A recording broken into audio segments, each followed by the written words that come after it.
So I hope the next topic of our critical reasoning, that is strengthening and weakening of the arguments, I would like to tell you certain things. Firstly, हमने जो भी अभी तक assumptions के question किए हैं, you would have seen कि जो sheet 3 और जो sheet 4 था, उसमें हमने क्या किए थे, बहुत सारे बहुत बड़े-बड़े passages भी लिए थे, ठीक है? और मैंने वो बताया था तुम्हें अच्छे से कि वो जो बड़े sheets थे या बड़े वाले जो passages थे, अगर क्लैट में ऐसे क्वेश्चंस आते हैं या ऐसे पैसेजेस आते हैं, तो मोस्ट लाइकली उसमें क्या होगा? उसमें ये होगा कि जो भी एक पैसेज है, उसमें एटलीस्ट 3 से 4 या 4 से 5 क्वेश्चंस तुम्हें उसके बाद पे मिलेंगे, ठीक है? एक क्वेश्चन फॉर एग्जांपल असम्पशन का, एक स्ट्रेंथनिंग वीकनिंग का, ऐसे करके तुम्हें क्वेश्चंस मिलेंगे। तो मैं एक नेक्स्ट शीट सोच रही थी कि तुम्हें प्रोवाइड करूँ। जो नेक्स्ट शीट होगी वो एंटायरली तुम्हारी होमवर्क शीट होगी, ठीक है? तो जिसमें हम ये क्या करेंगे कि जो पैसेज होगा उसमें हम ये लिख देंगे कि जस्ट अ सेकंड, हाँ, उसमें वील डू वन थिंग कि जो पैसेज की जगह आई विल राइट कि refer to sheet number 3 and passage number this. For example अगर हम केरल वाला क्वेश्चन कर रहे हैं, तो केरल वाला क्वेश्चन का क्योंकि हमने असम्पशन वाला क्वेश्चन कर लिया है और हमने पैसेज भी बहुत डीपली तुम्हें समझाया हुआ है, ठीक है? तो कोई भी ऐसा आई वुड से कि कोई ऐसा मतलब नहीं होगा कि हम दोबारा से वही पैसेजेस को दोबारा से तुमको समझाएँ और उतना ही टाइम वेस्ट करें, ठीक है? तो क्योंकि तुम्हें पैसेज पता है, पैसेज क्या मीन कर रहा है ये तुम्हें पता है, तो सीधे उसके स्ट्रेंथनिंग वीकनिंग वाले क्वेश्चन हम तुम्हें होमवर्क के तौर पे सेंड करेंगे और पैसेज वहाँ से रेफर करना और इसको सॉल्व करना, ठीक है?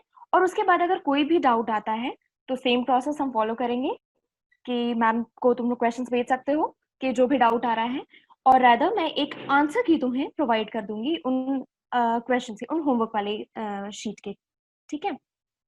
सॉल्यूशन अगर नहीं बन रहा है तो we can have a separate doubt session for that. So I think we are good to go and start our strengthening and weakening session 1. Note it down somewhere. No, question number 10 of the sheet 5 is your homework for today. I'm giving just one question because जब मैं वो वाली homework sheet तुम solve कर लोगे उसके बाद से मैं एकदम entirely based on strengthening weakening वाले पैसेज बना के तुम्हें भेजूंगी, फिर उसके होमवर्क तुम इजीली सॉल्व करोगे। तो आज के लिए सिर्फ अभी क्वेश्चन 10 है और नेक्स्ट सेशन के पहले हम वो दूसरी शीट भी होमवर्क में भेजेंगे। सो स्ट्रेंथनिंग वीकनिंग सबसे ज़्यादा आई गेस क्लैट एस्पिरेंट्स को डराने वाला टॉपिक होता है, क्योंकि ऐसा लगता है कि ये बहुत ही ज़्यादा कुछ कठिन सा टॉपिक है। Because I my self felt कि हाँ, स्ट्रेंथनिंग वीकनिंग का जो ऐसा टॉपिक है वो बहुत ज़्यादा दिमाग लगाना पड़ता है और देख के ही अपन एक बार कोशिश करते हैं कि असम्पशन वाले क्वेश्चन कर लें, कोर्स ऑफ एक्शन के क्वेश्चन कर लें, ठीक है? और कंक्लूजन के क्वेश्चन कर लें। लेकिन स्ट्रेंथनिंग वीकनिंग को अपन अवॉइड करने की कोशिश करते हैं, ठीक है? लेकिन जब लेटर पॉइंट ऑफ टाइम पे तुम उसको पढ़ते हुए आओगे, उसकी अप्रोच समझ लोगे, उसके क्वेश्चंस एक decent number of question solve कर लोगे, सो यू वुड रियलाइज कि it's one of the easiest topic, ठीक है? तो अगर तुम कोशिश करते हो कि इसे तुम छोड़ दो, so it's not gonna work, ठीक है? अगर 5 क्वेश्चंस में से एक असम्पशन का आ गया, कंक्लूजन का आ गया और ऐसे सारे टॉपिक्स आ गए और 2 क्वेश्चन आ गए, एक स्ट्रेंथनिंग, एक वीकनिंग, ठीक है? तो तुम ये नहीं कर सकते कि 5 क्वेश्चन में से 3 अटेम्प्ट करो और 2 के 2 क्वेश्चन छोड़ दो। तो स्ट्रेंथनिंग, वीकनिंग बिल्कुल भी कोशिश मत करना कि ये तुम टॉपिक ही ना समझो एंड मेक श्योर कि टॉपिक ईज़िली समझ आ जाए, ठीक है? So let's begin. स्ट्रेंथनिंग क्या है? सिंपल भाषा में स्ट्रेंथनिंग ऐसे स्टेटमेंट्स हैं या हम क्वेश्चंस की भाषा में अगर समझें तो ऐसे ऑप्शंस हैं जो ऑथर का इंटायर और आर्ग्यूमेंट है, जो स्टिमुलस में मिलता है हमें, उसको सपोर्ट कर रहा हो, ठीक है? सिंपल भाषा में जो सपोर्ट कर रहा हो, ठीक है? अच्छा, एक चीज ध्यान देना, असम्पशन से ही थोड़ी सी डिफरेंट है, जिसमें असम्पशन में अपन क्या करते हैं कि इंटायरली किसके पॉइंट ऑफ व्यू से सोचते हैं, ऑथर के, ठीक है? लेकिन स्ट्रेंथनिंग वीकनिंग में अगर कोई बाहर से फैक्ट लाके तुम्हें सपोर्ट कराने की या उसका कॉन्ट्रडिक्ट कराने की कोशिश करे कोई ऑप्शन, तो तुम उसे नेग्लेक्ट नहीं करोगे, उसे एलिमिनेट नहीं करोगे। जबकि असम्पशन में क्या था, हम सीधे उसको एलिमिनेट कर देते थे। बाहर से फैक्ट आएंगे तभी कोई चीज सपोर्ट हो पाएगी, ठीक है? तो हमें स्ट्रेंथनिंग वीकनिंग के क्वेश्चन में अपने पूरा दिमाग को यूज करना है, ठीक? सिर्फ ऑथर के पॉइंट ऑफ व्यू से नहीं जाना है। What we have to do, we have to use our common sense, ठीक है, the knowledge that we already have, ठीक है, ताकि हम कॉमन सेंस पे उसको यूज कर पाए, और क्वेश्चन स्टिमुलस और प्लस क्वेश्चन स्टेम को एक लिंक में बना के समझते रहें। तो सबसे पहले अब हम ये समझते हैं, जैसे कि हमने स्टार्टिंग में एक चीज बताई थी, अजम्पशन के उसमें एविडेंस होता है जो हमें स्टिमुलस में मिलता है, ठीक है, और फिर एक कंक्लूजन होता है जो हमें स्टिमुलस में लास्ट लाइन में, या मतलब जो ऑथर का एंटायर आर्ग्यूमेंट देने का जो क्रक्स होता है वो कंक्लूजन में वो लिखता है, ठीक है, जो उसका इंटेंशन होता है वो कंक्लूजन में वो लिखता है। तो एविडेंस प्लस कंक्लूजन के बीच जो लिंक बैठाता है वो होता है अजम्पशन, ठीक है, ये हमने अजम्पशन की क्लास में पढ़ लिया था। अब हम इस एविडेंस, अजम्पशन और conclusion at par equal footing पे चलते हैं, कैसे एक साथ इन्हें देखना पड़ता है, ठीक है। अगर इंटरनेट कनेक्शन बीच में लूज होता है तो प्लीज मुझे इन्फॉर्म कर देना, इधर चैट बॉक्स और अनम्यूट करके, ठीक है। तो एक चीज देखना, जो एक हमें पैसेज मिला स्टेटमेंट वाले क्वेश्चन में, देखो ऐसी चिंताएं नहीं आएंगी कि भाई हमें बहुत ज्यादा सोचना पड़ रहा है कि इसमें ये वाला पार्ट कौन सा है, ये वाला पार्ट कौन सा है, कौन सा एविडेंस है, कौन सा कंक्लूजन है, कौन सा क्या है। बट पैसेज में इट्स नेसेसरी, क्यों? क्योंकि क्वेश्चन स्टेम बदलता हुआ आता है पैसेजेस में, ठीक है। अब एक चीज समझना, जो पैसेज होता है उसमें मैंने बताया ये सारी 3 चीजें होती हैं। स्ट्रेंथनिंग वीकनिंग के टर्म्स में हम इसको जब पढ़ें तो जो पैसेज है उसको 3 चीज में अपने दिमाग में तुम्हें बांटना पड़ेगा, ठीक है। हर बार ऐसा नहीं होगा कि तुम कहीं पे इसको जॉट डाउन कर रहे हो, लिख रहे हो एग्जाम में जाके कि अच्छा ये वाला जो है ये इसका एविडेंस है, ये वाला जो है इसका अजम्पशन है, ये वाला जो है इसका कंक्लूजन है। तुम्हें आधी से अधिक चीजें तो अपने दिमाग में करनी है, तो उस हिसाब से इसको समझते जाना। एक पैसेज है, उसका जो बेसिक फैक्ट है, जो एक जनरल लाइन में जो ऑथर बोलता है, जो आर्ग्यूमेंट देता है या जो एविडेंस देता है, उसे हम इसमें बोलेंगे प्रेमाइस, ठीक है, स्टेटेड प्रेमाइस या एविडेंस ही बोलो, कोई दिक्कत नहीं है टर्मिनोलॉजी में, ठीक है। लास्ट लाइन में जो दिया होगा वो होगा कंक्लूजन, और जो हिडन इंटेंशन है जो ऑथर का, जो तुम निकालते हो, वो होता है अजम्पशन। यही 3 चीज फिर से है। जब स्ट्रेंथनिंग का क्वेश्चन या वीकनिंग का क्वेश्चन कर रहे होगे तो जो ऑप्शंस होते हैं वो कैसे होते हैं कि या तो वो तुम्हारे प्रेमाइस को सपोर्ट कर रहे हो, ठीक है, या तो तुम्हारे अजम्पशन को सपोर्ट कर रहे हो, या तो तुम्हारे कंक्लूजन को सपोर्ट कर रहे हो। वहीं पे अगर वीकनिंग का क्वेश्चन है तो या तो वो तुम्हारे प्रेमाइस को वीकन कर रहे हो या कॉन्ट्रडिक्ट कर रहे हो, या तो तुम्हारे अजम्पशन को या तो तुम्हारे कंक्लूजन को कॉन्ट्रडिक्ट कर रहे हो, ठीक है। जो ये सेट मैंने बताया वीकनिंग वाला, वो ऐसे 3 चीजों पे वीकन कर सकता है तुम्हारे ऑथर के मेन आर्ग्यूमेंट को, ठीक है। तो तुम कैसे चीजों को कंसीडर करोगे, या तो वो अजम्पशन को वीकन कर रहे हो, या तो कंक्लूजन को वीकन कर रहे हो, या तो फैक्ट को ही वीकन कर रहे हो, या कॉन्ट्रडिक्ट कर रहे हो, ठीक है। तो तुम ऐसे आंसर्स को मार्क करोगे, ठीक है। ये तो हो गई पूरी थ्योरी के 3 पार्ट होते हैं, जो मतलब बेसिक अगर समझना है तो ये 3 पार्ट होते हैं। अगर इन 3 पार्ट में से किसी को भी सपोर्ट किया जा रहा है तो अपन उसको स्ट्रेंथनिंग वाले आर्ग्यूमेंट में ले लेंगे, अगर कॉन्ट्रडिक्ट किया जा रहा है तो वीकनिंग वाले आर्ग्यूमेंट में ले लेंगे, ठीक है। अब इम्पॉर्टेंट चीज आती है कि अभी इसको हम थ्योरी में तो समझ लिए, ये कैसे फंक्शन करता है, क्योंकि हमें आंसर एक ही मार्क करना है, ठीक है। बहुत रेयर ही ऐसे क्वेश्चन होंगे जिसमें ऐसा होगा 1 and 2 follows, 2 and 3 follows, 3 and 5 follows. Passage वाले क्वेश्चन में तुम्हें स्टेटमेंट ही दिया होगा और तुम्हें एक चूज करना पड़े, तो वो कैसे करोगे? अब ध्यान से सुनना, मैं एक एक सेंटेंस बोलूंगी, जैसे हमने पहली एक्सरसाइज की थी असम्पशन की। मैं एक सेंटेंस बोलूंगी, ध्यान से समझना और उसको कोशिश करना कि तुम इन 3 चीज में डिवाइड कर पाओ, premise, hidden assumption, conclusion. This exercise is very important to begin for the passage based questions, because passage based questions में तुम्हें ये सब चीज दिमाग में करनी होगी। तो इट्स बेटर एक बार एक एग्जाम्पल से हम इसको पहले क्लियर कर लें कि कैसे हमें अपने दिमाग को फंक्शन कराना है, ठीक है? क्योंकि इट्स वेरी हार्ड कि अजम्पशन वाले फेज से तुम डायरेक्टली उठ के स्ट्रेंथनिंग वीकनिंग वाले पे ऐसे समझने के लिए आ रहे हो, तो ऐसा हो के assumption वाली चीजें तुम छोड़ जाओ, ठीक है? ऐसा हो सकता है तुम्हें कोई ऑप्शन दिखे और तुम्हारे दिमाग में आए कि भाई ये तो एकदम out of the box knowledge दी गई है, फैसेट से लिंक ही नहीं हो रही तो तुम उसे काट दो, जबकि मैंने अभी बताया स्ट्रेंथिंग वीकनिंग में बाहर की नॉलेज कभी कभी यूज करनी पड़ती है, ठीक है? सेंटेंस सुनना, we must follow the policy of non violence because Gandhi ji use to practice it, ठीक है?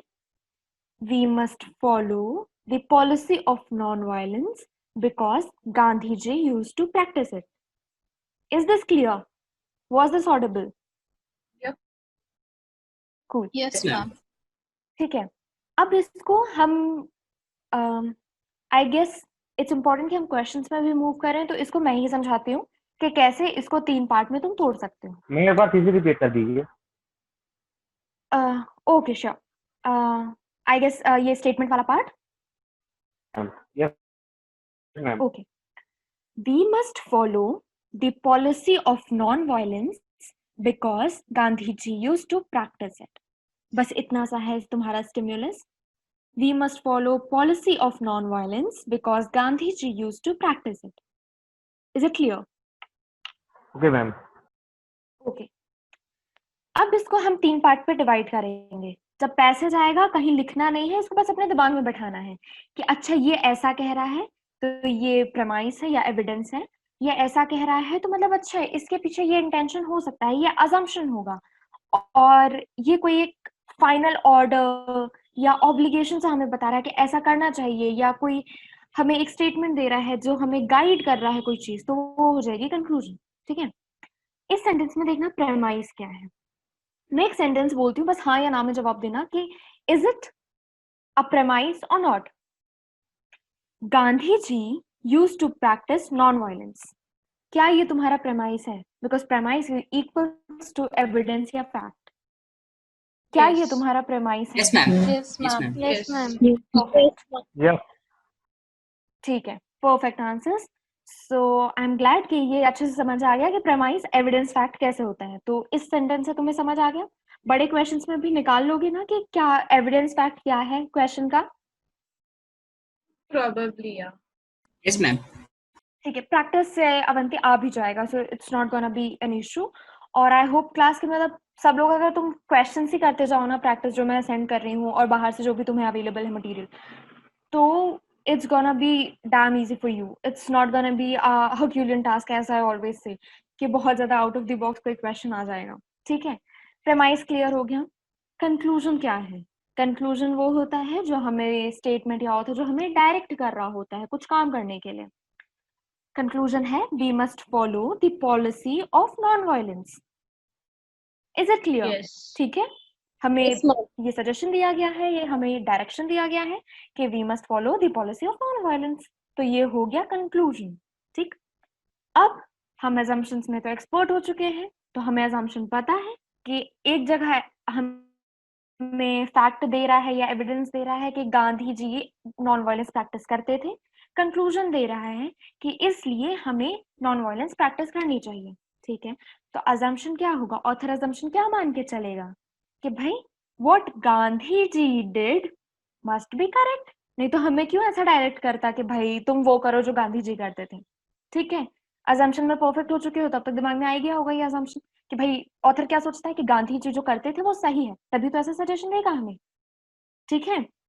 3 चीज समझ गए, प्रेमाइस क्या है, हिडन assumption क्या है, कंक्लूजन क्या है स्टेटमेंट का जो मैंने दिया है।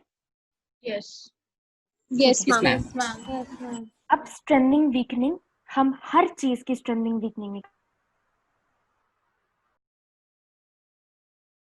आगे क्वेश्चंस ऐसे आएंगे, क्योंकि मैंने जो क्लैट का भी जो अभी पैटर्न देखा और जो बाकी जो ऑनलाइन मटेरियल है जिसमें अभी के हिसाब से जो पैटर्न बनाया जा रहा है, उसमें डेलिबरेटली ये कोशिश की जा रही है कि ऐसे क्वेश्चन है जैसे कंक्लूजन को स्ट्रेंथन करो, ठीक है? ऑथर के इंटेंशन को स्ट्रेंथन करो, इंटेंशन मतलब assumption, assumption को स्ट्रेंथन करो, या ऑथर का ने जो फैक्ट दिया उसको स्ट्रेंथन करो। तो हम ये अभी से सीख लें कि इन 3 चीजों को कैसे स्ट्रेंथन या वीकन करना है, ठीक है? अब मैं सबका एक एक एग्जाम्पल दे देती हूँ, क्योंकि ये बहुत ईजी है, तो आई वोंट आस्क के तुम लोग एक एक करके आंसर दो, ठीक है? क्योंकि ये तुम सबके दिमाग में आ ही जाएगा अगर तुमने ये असम्पशन वाली शीट या बाकी सारी चीजें की हुई हैं। जब हम बोलते हैं, पहले हम स्ट्रेंथन से चालू करते हैं ना, स्ट्रेंथनिंग वाले से। प्रेमाइस था हमारा, Gandhi ji used to practice non violence, ठीक है? अब हमें इसे स्ट्रेंथन करना है, ठीक है? तो हम एक एडिशनल फैक्ट लाए, हमने बोला even Lord Buddha advocated non violence, ठीक है? Even Lord Buddha advocated non violence. अब आउटर नॉलेज हमें पता है कि लॉर्ड बुद्धा को भी लोग बहुत मानते हैं, बिकॉज वो भी एक मतलब ग्रेट पर्सनालिटी थे। I won't say great leader but great personality थे, ठीक है? ना सिर्फ माइथोलॉजी में उनका वर्णन होता है, इवन हिस्ट्री में भी उनका मतलब बातें की जाती हैं, ठीक है? तो हमें बाहर की नॉलेज से तो ये पता है कि लॉर्ड बुद्धा भी एक ग्रेट पर्सनालिटी थे। तो हम अपने प्रेमाइस को एक तरह से स्ट्रेंथन करने के लिए, एक सपोर्ट सिस्टम देने के लिए बोल रहे हैं कि ठीक है, गांधी जी तो करते ही थे, ये बहुत पहले लॉर्ड बुद्धा भी एडवोकेटेड नॉन वायलेंस, मतलब लॉर्ड बुद्धा भी सपोर्ट करते थे नॉन वायलेंस को, ठीक है? फैक्ट स्ट्रेंथन हो गया इस चीज से, क्लियरली हो गया। अब पूरे सेंटेंस को मत देखो, बस एक लाइन को देखो कि Gandhi ji used to practise, Gandhi ji used to practice non violence, ठीक है? स्ट्रेंथन हो गया। अब हम अजम्पशन को स्ट्रेंथन करेंगे। अजम्पशन स्ट्रेंथन करने के लिए अजम्पशन था क्या? What Gandhi ji did must be correct. ये अजम्पशन था हमारा, What Gandhi ji did must be correct. इसको सपोर्ट करने के लिए एक चीज समझना, एक सेंटेंस बोल रही हूँ, We must follow our great leaders example, ठीक है? We must follow our great leaders example. हमने सोचा क्या था दिमाग में, ऑथर का अजम्पशन क्या था कि गांधी जी जो भी करते हैं वो सही करते हैं, ठीक है? तो अब हम अजम्पशन को सपोर्ट करने के लिए बोल रहे हैं कि भाई जो ग्रेट लीडर्स करते हैं ना, वो एक एग्जाम्पल के तौर पे हमें करना चाहिए। क्यों? एक तरह से वही बात हो गई, क्योंकि वो जो ग्रेट लीडर्स करते हैं वो सही होता है, तो इसीलिए हमें वो फॉलो करना चाहिए जो ग्रेट लीडर्स करते हैं। अजम्पशन स्ट्रेंथन हो गया, बहुत स्ट्रेट फॉरवर्ड है। स्टेटमेंट वाले क्वेश्चंस में तुमने ऐसा किया होगा। Is it clear? Yes, ma'am. Yes, Yes. ma'am. Yes, ma'am.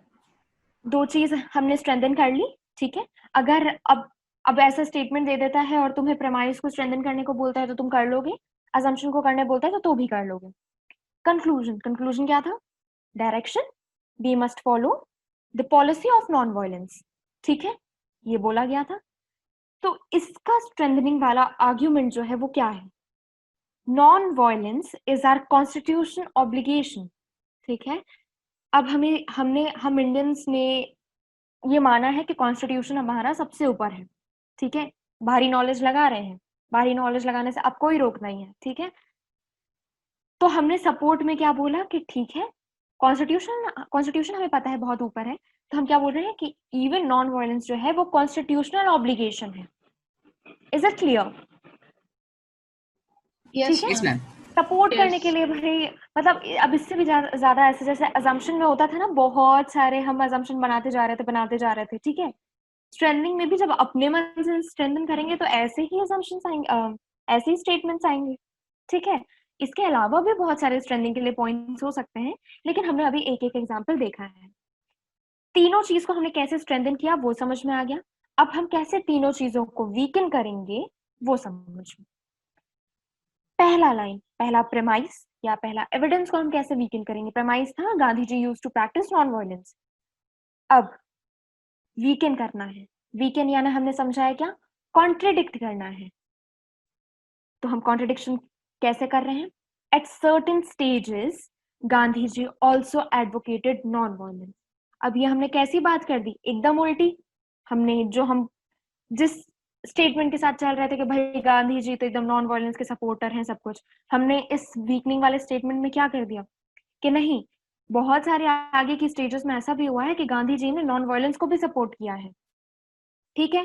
Clear है? क्लियरली I एकदम think वीकन you हो गया। mean violence. Yes, I think you mean violence, right?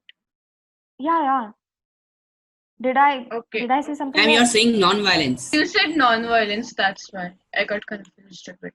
Sorry. sorry for the Non-violent. wrong terminology. So first statement says कि Gandhi ji used to practice non-violence, और weakening statement में अपन ने क्या बोल दिया कि नहीं, लेटर स्टेज में गांधी जी ने वायलेंस को भी सपोर्ट किया है।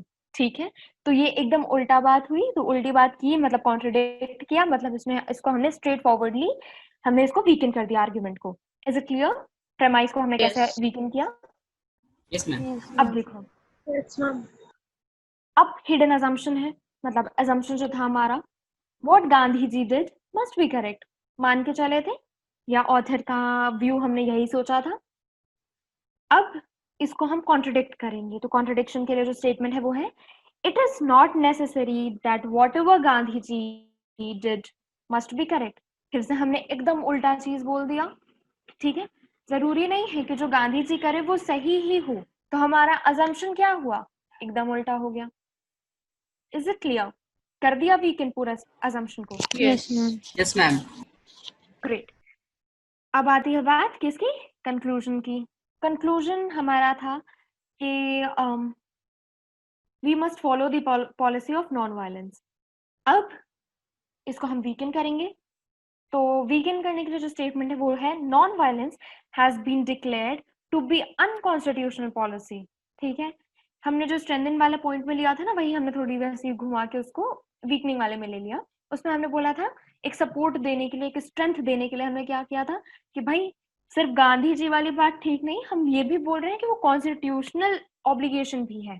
और वीकेंड करने में हमने क्या बोल दिया कि नहीं, नॉन वायलेंस को ना अनकॉन्स्टिट्यूशनल डिक्लेयर कर दिया गया है। ठीक है, इज इट क्लियर कि तीन चीजें होती है किसी भी स्टिमुलस में, उसको तीनों चीज को अलग अलग तौर पे कैसे हम स्ट्रेंथन कर सकते हैं, और तीनों चीज को कैसे कैसे हम वीकन कर सकते हैं। Is it clear?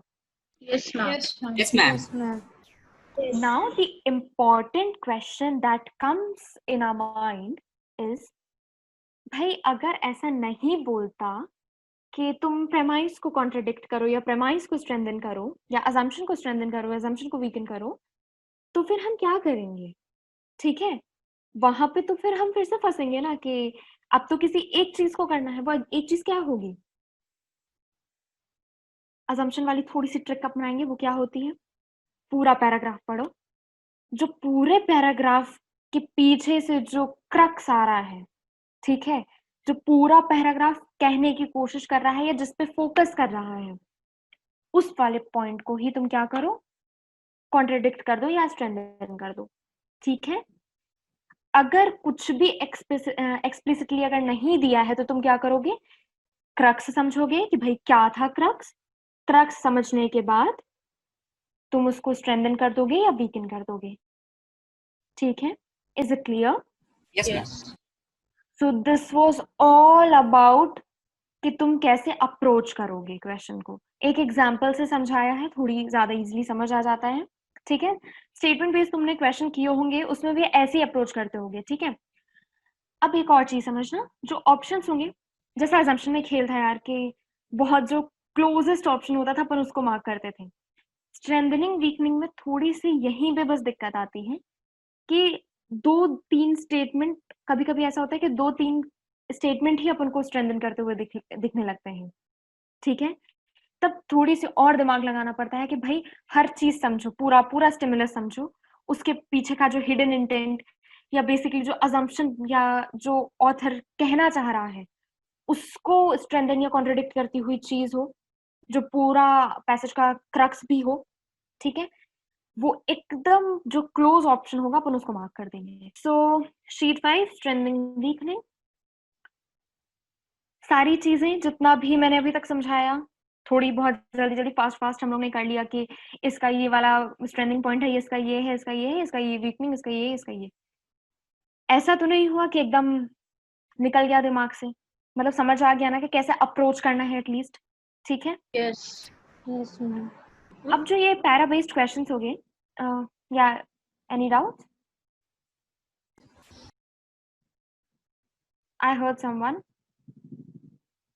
ओके, अब जो पैरा बेस्ड क्वेश्चंस होंगे, जैसा कि हमने कहा कि एग्जाम में अपने पास देखो इतना टाइम नहीं होगा कि अपन एक पैराग्राफ पढ़े, जैसे ये वाला पैराग्राफ तो मान लो छोटा है, ठीक है, इसको हम पढ़े, फिर लिख रहे हैं कि अच्छा इसमें से एविडेंस ये है, इसमें से assumption ये है, इसमें से conclusion ये है, इतना टाइम नहीं रहेगा, ठीक है? अगर ऐसा बोलता है कि आप किसी एक पर्टिकुलर चीज फॉर एग्जांपल या सिर्फ एविडेंस को या सिर्फ इस वाले फैक्ट को आप कॉन्ट्रडिक्ट करें या स्ट्रेंथन करें, तब तो बस उसमें से वो लाइन निकालनी है, नहीं तो अपन को पूरा पैराग्राफ क्या करना है, एज अ होल पढ़ना है। लेकिन जो मैंने अभी तक का जो अप्रोच बताया इतने देर तक 10-15 मिनट, वो इसलिए बताया है कि एग्जाम में आपके पास ऐसी वाली सिचुएशन नहीं बननी चाहिए कि बोला कुछ जा रहा है लेकिन आप सिर्फ एक अप्रोच से चल रहे हो, वो अप्रोच है कि अपन पूरा पढ़ के ही आंसर दे रहे हैं, ठीक है? तो एग्जाम पर्पस से आप समझ गए हैं कि कैसा करना है, कि जो जैसा पूछा जाए उस अकॉर्डिंगली अपने आप को ढाल के करना है। Is it clear? Yes. Moving on to question number first. जैसा करते हैं क्रिटिकल रीजनिंग के एंटायरिटी में अपन यही करेंगे, stimulus, question stem, stimulus, options, ठीक है? स्टिमुलस, सो आई होप सब ये घर से पढ़ के आए होंगे। सो इसका क्रक्स क्या है? इसका क्रक्स क्या है? कंपेयर कर रहा है Students in second the okay students in Japan are more do more good in math and science than students in US. ठीक है, ओके ग्रेट प्रथा, ठीक है, यू स्टार्टेड सेइंग, सही था जो भी कहा। अब एज अ होल हम इसका क्रक्स निकालने की कोशिश करते हैं, ठीक है? पहले क्योंकि एक चीज देख लो, क्योंकि इतना छोटा पैसेज है तो अपन को क्वेश्चन स्टेम एक नजर में पहले दिख ही जाता है। वो क्वेश्चन स्टेम क्या है? Sorry for the sound disturbance if you could hear something. So जो अपन का क्वेश्चन स्टेम है वो अपन को दिख रहा है, वो क्या है? Most seriously we can the conclusion drawn, ठीक है? कंक्लूजन कहाँ से निकलता है? पूरा पैराग्राफ का क्रक्स निकाल लेते हैं, और वो एंड में एक तरह से ऑथर कह भी रहा होता है, या स्टार्टिंग में या कहीं ना कहीं ऑथर कह भी रहा होता है। अब जैसा कि पृथा ने भी समझाया कि जो जापान में जो सेकेंडरी एजुकेशन सिस्टम है, सेकेंडरी स्कूल के जो ग्रेजुएट्स हैं, वहाँ मैथ्स और साइंस पे अगर देखा जाए तो जो जापान के स्टूडेंट्स हैं वो ज्यादा अच्छे हैं या ज्यादा स्कोर करते हैं टेस्ट्स में एज कंपेयर टू उसी लेवल के बच्चे जो अमेरिका में हैं, जो यूएस में है, ठीक है? इतना समझ आ गया? कंपैरिजन किया हुआ है, क्लियर कंपैरिजन है कि जापान में मैथ्स और साइंस के टेस्ट में ज्यादा स्कोर करते हैं सेकेंडरी स्कूल के graduates as compared to the students जो सेकेंडरी स्कूल के ग्रेजुएट्स हैं यूएस में, ठीक है? अब बोलता क्या है कि जो एजुकेशनल रिफॉर्मर्स हैं, ठीक है, वो इसका एक रीजन बताते हैं। वो रीजन क्या बताते हैं कि जो जापान में जो एजुकेशन सिस्टम है वो बहुत ही रिजिड और रिगरस है, मतलब बहुत ही हार्ड वर्क और डिसिप्लिन पे फोकस करती है, ठीक है? Is it clear? तो जो रिफॉर्मर्स का जो आर्ग्यूमेंट है वो क्या किस बेसिस पे है? वो बस एक रीजन दे रहा है कहीं ना कहीं कि ठीक है, हम समझ गए कि हायर स्कोर कर रहे हैं टेस्ट वगैरह में, उसका रीजन ये है कि जो जापान के एजुकेशन सिस्टम है, जो सेकेंडरी एजुकेशन सिस्टम है, वो बहुत ही ज्यादा स्ट्रॉन्ग है, बहुत ही हार्ड वर्क कराया जाता है, ठीक है? और किस चीजों में फोकस किया जाता है? बहुत ज्यादा जो कोर्सेज होते हैं उनमें फोकस किया जाता है, लॉन्ग आवर्स की क्लासेस होती हैं, ठीक है? जो स्टडी का जो टाइम शेड्यूल होता है वो बहुत ज्यादा लॉन्ग होता है, प्लस होमवर्क दिए जाते हैं, प्लस मेमोराइजेशन वाली जो पावर है वो बेटर है जापान के स्कूल में, ठीक है, as compare to American schools. Is it clear? पूरा पैराग्राफ यही कह रहा है। ऑथर अपन को बताता है कि टेस्ट में ऐसा ऐसा है, और उसका सपोर्ट या उसका रीजन किसके थ्रू देता है, वो एजुकेशन रिफॉर्मर्स क्या कहते हैं, ऐसे में वो हमें रीजन दे रहा है। Is this paragraph clear to you? Yes. Yes, ma'am. Yes, ma'am. Okay yes okay, अब देखो, स्टिमुलस डन, समझ आया, डन, क्रक्स समझ गए। अब हम क्वेश्चन स्टेम में आते हैं। हमारा क्वेश्चन स्टेम कहता है which of the following if true would most seriously weaken the conclusion drawn by the educational reformers cited. ठीक है,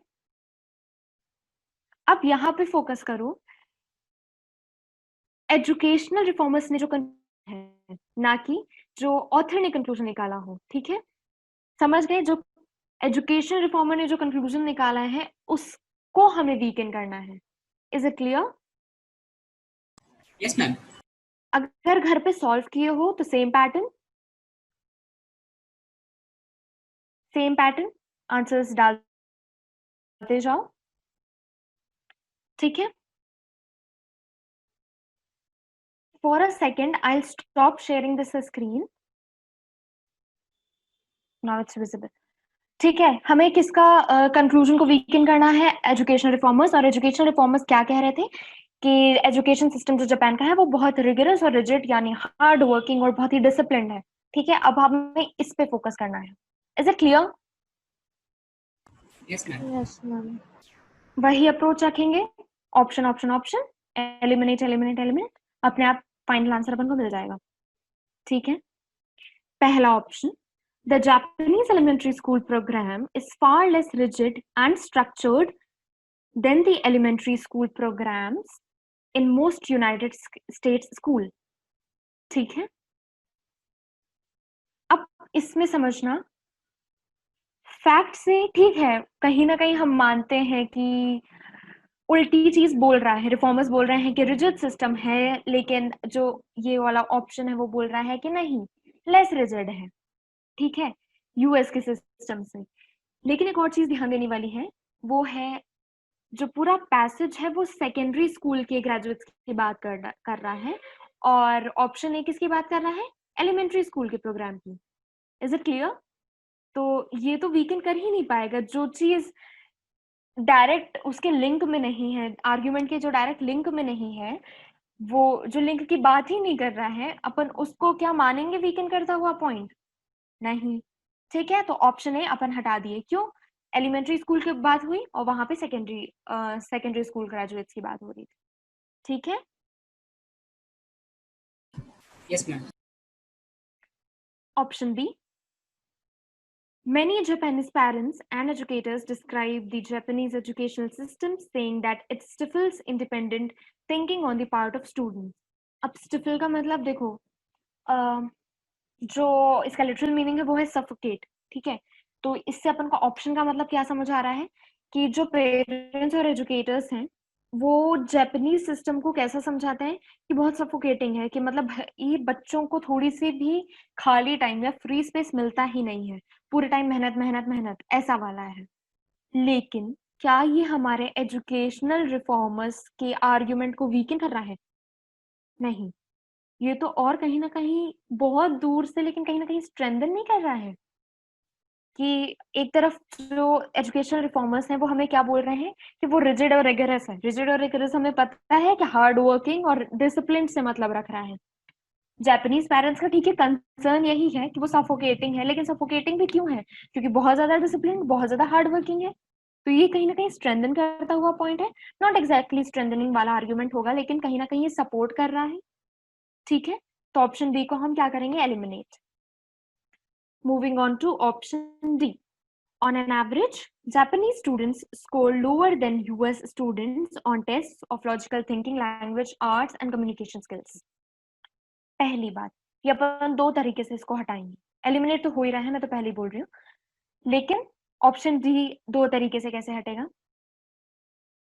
पहली बात, ये जो सेंटेंस है उसमें बात क्या कर रहा है? लॉजिकल थिंकिंग, लैंग्वेज, आर्ट्स और कम्युनिकेशन स्किल्स में लोअर स्कोर करने की। ठीक है, लेकिन अपन का फैक्ट किस पे कंसर्न है, या अपन का स्टिमुलस किस पे कंसर्न है? मैथ्स और साइंस पे। ठीक है, तो एक तो इसलिए वो एलिमिनेट हो गया। दूसरी बात, ये तो ऑथर वाले उसको कॉन्ट्रडिक्ट कर रहे हैं ना। सोशल रिफॉर्मर्स ने ये थोड़ी ना बताया था कि टेस्ट में कैसा स्कोर कर रहे हैं या क्या, उन्होंने तो रीजन ही दिया था। वो भी रीजन किसका दिया था? एजुकेशन सिस्टम कैसा है उसके बारे में। Is it clear? Option D क्यों नहीं है? Yes, ma'am. Yes, ma'am. इसी से एक चीज ध्यान रखना, हम बाहर के फैक्ट्स यूज कर सकते हैं, स्टैटिस्टिक्स वगैरह अपने से यूज कर सकते हैं, लेकिन भाई ये नहीं करना है कि जिस चीज को हमें वीकन करना है या जिस क्रक्स को हम सोच के वीकन करने की कोशिश कर रहे हैं वही वीकेंड ना हो, हम छोड़ के किसकी बात करने लगे, लैंग्वेज और लॉजिकल थिंकिंग की। ठीक है, ऐसा नहीं करना है। Option E, a higher percentage of American students go for higher education than in Japan। तो हमें क्या, ठीक है जाएं हायर एजुकेशन के लिए, अमेरिकन वालों को मतलब जो वो ज्यादा बाहर जाते हैं तो जाएं, जापान वाले कम जाते हैं तो ठीक है, लेकिन उससे हमारे एजुकेशन रिफॉर्मर्स का आर्ग्यूमेंट तो टच भी नहीं हो रहा है। ठीक है, अब हम इसको बहुत दूर से सोचने की कोशिश करें कि अभी भले रिग्रेस है तो कायदे से जापानीज स्टूडेंट्स को ही ज्यादा बाहर जाना चाहिए था, भाई बहुत ज्यादा दूर का हो गया। ठीक है, उससे बेटर है हमारे पास ऑप्शन सी। ऑप्शन सी क्या कहता है, US schools in which creativity and flexible student schedules are emphasized usually produce students with science and maths scores equal to those of the best Japanese students। Focus क्या था हमारे stimulus का, वो था claim of reformers, कि reformers क्या claim कर रहे हैं, किस पे क्लेम कर रहे हैं वो, बार बार मैंने एम्फसाइज किया है किस वर्ड पे, discipline of Japanese education system. ठीक है, अब यहाँ पे ऑप्शन सी में कहीं ना कहीं बात किसकी कर दी गई कि भाई यूएस में जो फ्लेक्सिबल तरीके से भी अगर पढ़ाया जाता है ना, फ्लेक्सिबल शेड्यूल भी अगर रखा जाता है ना, तो भी साइंस और मैथ्स के ही स्टूडेंट्स, यहाँ देखो साइंस और मैथ्स ही इंक्लूड किया है, साइंस और मैथ्स के स्टूडेंट्स ही इक्वल लेवल पे स्कोर करते हैं। तो क्या जापानीज स्कूलिंग सिस्टम जो बहुत रिजिड और रिगरस है उसका कोई मतलब रह गया क्या? नहीं, हमारे जो एजुकेशन रिफॉर्मर्स का आर्ग्यूमेंट था वो वीकेंड हो गया, डायरेक्टली कॉन्ट्रडिक्ट हो गया। वो बोल रहे थे डिसिप्लिन तरीका सही है, और इन्होंने बोल दिया कि भाई ठीक है आपका डिसिप्लिन तरीका है, लेकिन हमारे यहाँ जो यूएस में सिस्टम चलता है वो बहुत ही ज्यादा फ्लेक्सिबल है, और तो भी बच्चे इक्वल ही स्कोर कर रहे हैं, जितने यूएस वाले उतने ही जापान वाले। Is this question clear? Yes, ma'am. Great. Question number 2. Quickly put up your answers. By the time, I'll try to explain this question. This question is pretty simple. देखो, I am assuming कि क्योंकि तुमने assumption में भर के बड़े बड़े वाले पैराग्राफ्स अच्छे से सॉल्व किए थे, और when I was looking into the answers that you were putting on the chat box, I was quite impressed कि भाई पैसेज समझ आ रहा है तभी जाके तुम आंसर सही कर पा रहे हो। ठीक है, क्योंकि मेरे एक्सप्लेन करने से पहले तुम आंसर करते हो, तो इतने छोटे पैराग्राफ्स तो डेफिनेटली समझ आ रहे होंगे, चाहे अब लैंग्वेज जितनी भी टेढ़ी कर दी जाए तुम्हें पैसेज की। आई एम प्रिटी श्योर कि ऐसा दिक्कत नहीं आएगी कि भाई पैसेज क्या बोल रहा है, हमें समझ ही नहीं आ रहा है, ये वाली। अब आई डोंट थिंक कि यहाँ किसी भी स्टूडेंट का ये वाला दिक्कत होगी, और अगर होती भी है feel free to contact me. I'll teach from the beginning उस पर्टिकुलर स्टूडेंट को जिसको भी दिक्कत जाए कि भाई क्या दिक्कत थी, ठीक है, या कैसे एक शॉर्ट ट्रिक में अपन इसको कैसे अप्रोच कर सकते हैं। Otherwise best option practice practice practice, जितना प्रैक्टिस करोगे उतना ज्यादा समझ आता जाएगा। और सेकंड चीज, क्लैट एग्जाम कोई एक फिक्स्ड सब्जेक्ट में से पैसेज नहीं उठाता है। ठीक है, कभी इकोनॉमिक्स से उठा लेगा, कभी फिलोसफी से उठा लेगा, ठीक है, कभी साइंस एंड टेक्नोलॉजी की बात करने लगेगा, कभी स्टैटिस्टिक्स या कभी किसी रिफॉर्मर की स्टडी के बारे में बात करने लगेगा। तो एकदम वेरीड फील्ड से वो जो अपने पैसेज होता है वो उठाता है। ठीक है, तो जितना प्रैक्टिस करोगे उतने ज्यादा ऐसे फील्ड्स से तुम्हारा आमना सामना होगा। ठीक है, तो फॉर एग्जाम्पल अगर वहां जाके तुम्हें कॉन्स्टिट्यूशन के ऊपर कोई पैसेज दे दिया जाता है कि ड्राफ्टिंग ऑफ कॉन्स्टिट्यूशन कैसे स्टार्ट हुई, how was B.N. Rao, how he was involved, how B.R. Ambedkar was involved, how Rajendra Prasad was involved, what posts did they hold on the particular committee, फलाना फलाना। ठीक है, जितना practice करोगे, for example अगर उसी के पहले तुम कॉन्स्टिट्यूशन के बारे में पढ़े हो या कॉन्स्टिट्यूशन के बारे में पैसेज सॉल्व किया हो, तो वहां जाके तुमको पता होगा कि अच्छा ठीक है ड्राफ्टिंग कमेटी की बात हो रही है, तो हमें थोड़ी सी पता है कि ड्राफ्टिंग कमेटी कैसा काम करती है। ठीक है, या ड्राफ्टिंग कमेटी एटलीस्ट पहली बार ऐसा नहीं हुआ कि तुम्हें वो पहली बार वो वर्ड सुनाई दे। ठीक है, moving on to question number 2, just quickly I'll see the answers. Okay, varied answers, no issues. Passage landmark preservation loss के बारे में बात करता है। लैंडमार्क प्रिजर्वेशन लॉस क्या है? मतलब पूरा ऐसे डिटेल में समझना जरूरी नहीं है, वहां भी जाके कोई ऐसा काम नहीं आएगा। अब कॉमन सेंस लगाएंगे अपन। फॉर एग्जाम्पल, मैं लॉ की स्टूडेंट नहीं होती, और लेकिन मुझे कोई ऐसा एग्जाम क्लियर करना होता है जिसमें क्रिटिकल रीजनिंग आ रही थी, मुझसे ये एक्सपेक्ट नहीं किया जा रहा है कि मुझे सारे लॉज के बारे में पता हो, तो what I do? Common sense, landmark preservation laws. Amazon से सब शॉपिंग करते होंगे, ठीक है, नायका से, फ्लिपकार्ट से, मिंत्रा से, हर जगह से सब शॉपिंग करते होंगे। जब एड्रेस फिल करते हो तो उसमें क्या होता है? एड्रेस फिल किया, फ्लैट नंबर फिल किया, ठीक है, सिटी, स्टेट, पिन कोड सब फिल किया। जब फ्लैट नंबर के बाद एक ऑप्शन आता है लैंडमार्क, ठीक है, मतलब आपके घर के आसपास ऐसी कौन सी फेमस चीज है जो जो हमें थोड़ी पहचान करने में हेल्प करे, ठीक है। फॉर एग्जाम्पल, किसी का घर मान लो डिस्ट्रिक्ट हॉस्पिटल के पास है, तो वो लैंडमार्क में क्या डालेगा? नियर डिस्ट्रिक्ट हॉस्पिटल, ठीक है। तो लैंडमार्क का मतलब यही है। अब वो यहाँ पे इस क्वेश्चन में इस तरह से यूज किया है, landmark preservation laws unfairly impinge on the freedom of. देखो, तो वो इन चीजों, जब पूरा पैसेज पढ़ोगे तो तुम्हें क्या समझ आएगा? ऐसी जगहों की बात कर रहा है जो शायद हिस्टोरिकली या आर्किटेक्चरली या कल्चरली बहुत ज्यादा इंपॉर्टेंट होंगी।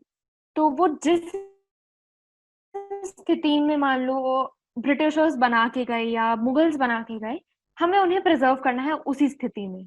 भले हम ये जानते हैं कि उसको अगर हम रेनोवेट करेंगे, फॉर एग्जाम्पल हम ताज होटल की बात करते हैं, ताज होटल बना पहले था, ठीक है, लेकिन धीरे धीरे टाइम के साथ उसको मॉडर्न टेक्नोलॉजी के साथ इक्विप किया गया, उसमें चेंजेस लाए गए, तो उसकी ज्यादा वैल्यू बन गई, ठीक है। वो ज्यादा प्राइसी हो गया। अगर अब अपन को मुंबई के ताज होटल में अगर रहना है तो अपन को ज्यादा प्राइस पे करनी पड़ेगी, ठीक है, तो ज्यादा ज्यादा वैल्यूबल हो गया वो ओनर्स के लिए। Is it clear? यहाँ पे Yes, क्वेश्चन से, ओके, तो यहाँ पे क्वेश्चन से कि हमें ऐसी वाली बिल्डिंग्स को प्रिजर्व करने की यहाँ पे बात की जा रही है। वो कैसे पता चला? लैंडमार्क प्रिजर्वेशन लॉज से। लेकिन जो ये लैंडमार्क प्रिजर्वेशन लॉज है वो क्या करते हैं? ओनर्स की जो राइट होता है कि भाई अगर मेरा एक घर है, ठीक है, मान लो मेरी एक हवेली है, मैं कहीं की राजकुमारी हूँ, मेरी कहीं की हवेली है, लैंडमार्क प्रिजर्वेशन लॉ कहता है कि भाई ये जैसी स्थिति में है इसको वैसे ही रहने देना। ये मत करना कि इसको पूरा इंटरनल तरीके से तोड़वा के एक नया तरीके से एकदम मॉडर्न हाईटेक तरीके से कि भाई ग्लास सीलिंग ऐसे उठती है बंद होती है वॉल्स की जगह, ऐसा कुछ चेंज करा दूं मैं। ऐसा कुछ भी मत करो, क्योंकि हमें इसे प्रिजर्व करना है।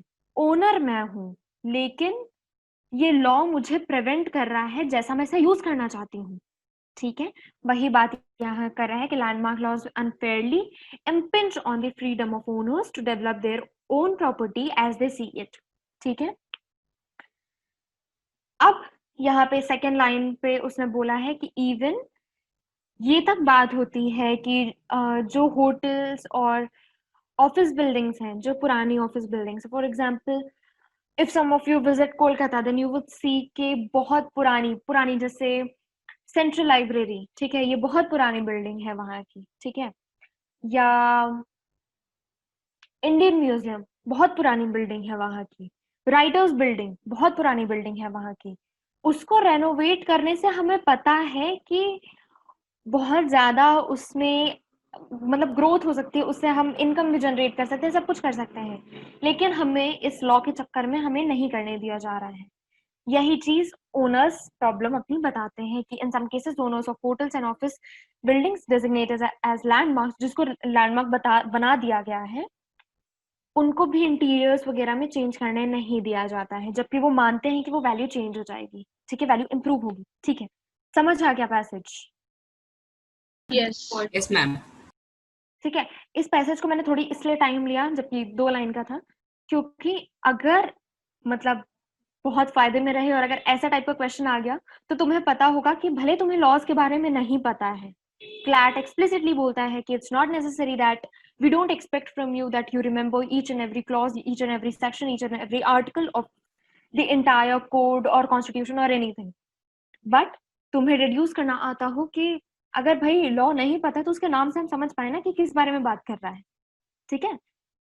Moving on to question, which of the following statements, if true, seriously weakens the author's argument? ठीक है, ऑथर के आर्ग्यूमेंट को अपन को इसको वीकन करना है। जब कुछ भी ना दिया हो कि कंक्लूजन वीकन करें कि प्रेमाइस वीकन करें कि क्या वीकन करें, तो अपन क्या मान के चलते हैं, जो उसका क्रक्स होता है, जो उसका हिडन इंटेंट होता है, ठीक है, अपन उसको वीकन करने की कोशिश करते हैं। और हिडन इंटेंट अपन को पता है कैसे निकालते हैं, अजम्पशन वाली वे से निकाल लो कि ऑथर क्या कहना चाह रहा है। पूरे पैसेज को पढ़ो, ऑथर का कंसर्न कहाँ पे जा रहा है। प्राइवेट बिल्डिंग्स जो हैं वो पर्टिकुलर ओनर्स ही ओन कर रहे हैं, ठीक है, और वो पब्लिक बिल्डिंग से अलग है, तभी तो वो ओनर्स के राइट्स की बात किया ना। अगर कोई ऐसी बिल्डिंग होती जो गवर्नमेंट के अंडर होती, जो एक पब्लिक प्लेस डिक्लेयर्ड होती, तो वो ओनर के राइट की बात क्यों करता भाई? फिर तो कोई उसमें क्लेम ही नहीं कर पाता ना कि ये मेरी ही बिल्डिंग है, मुझे इसमें ऐसे चेंजेस कराने हैं या मेरा इससे ऐसा नुकसान हो रहा है, ठीक है।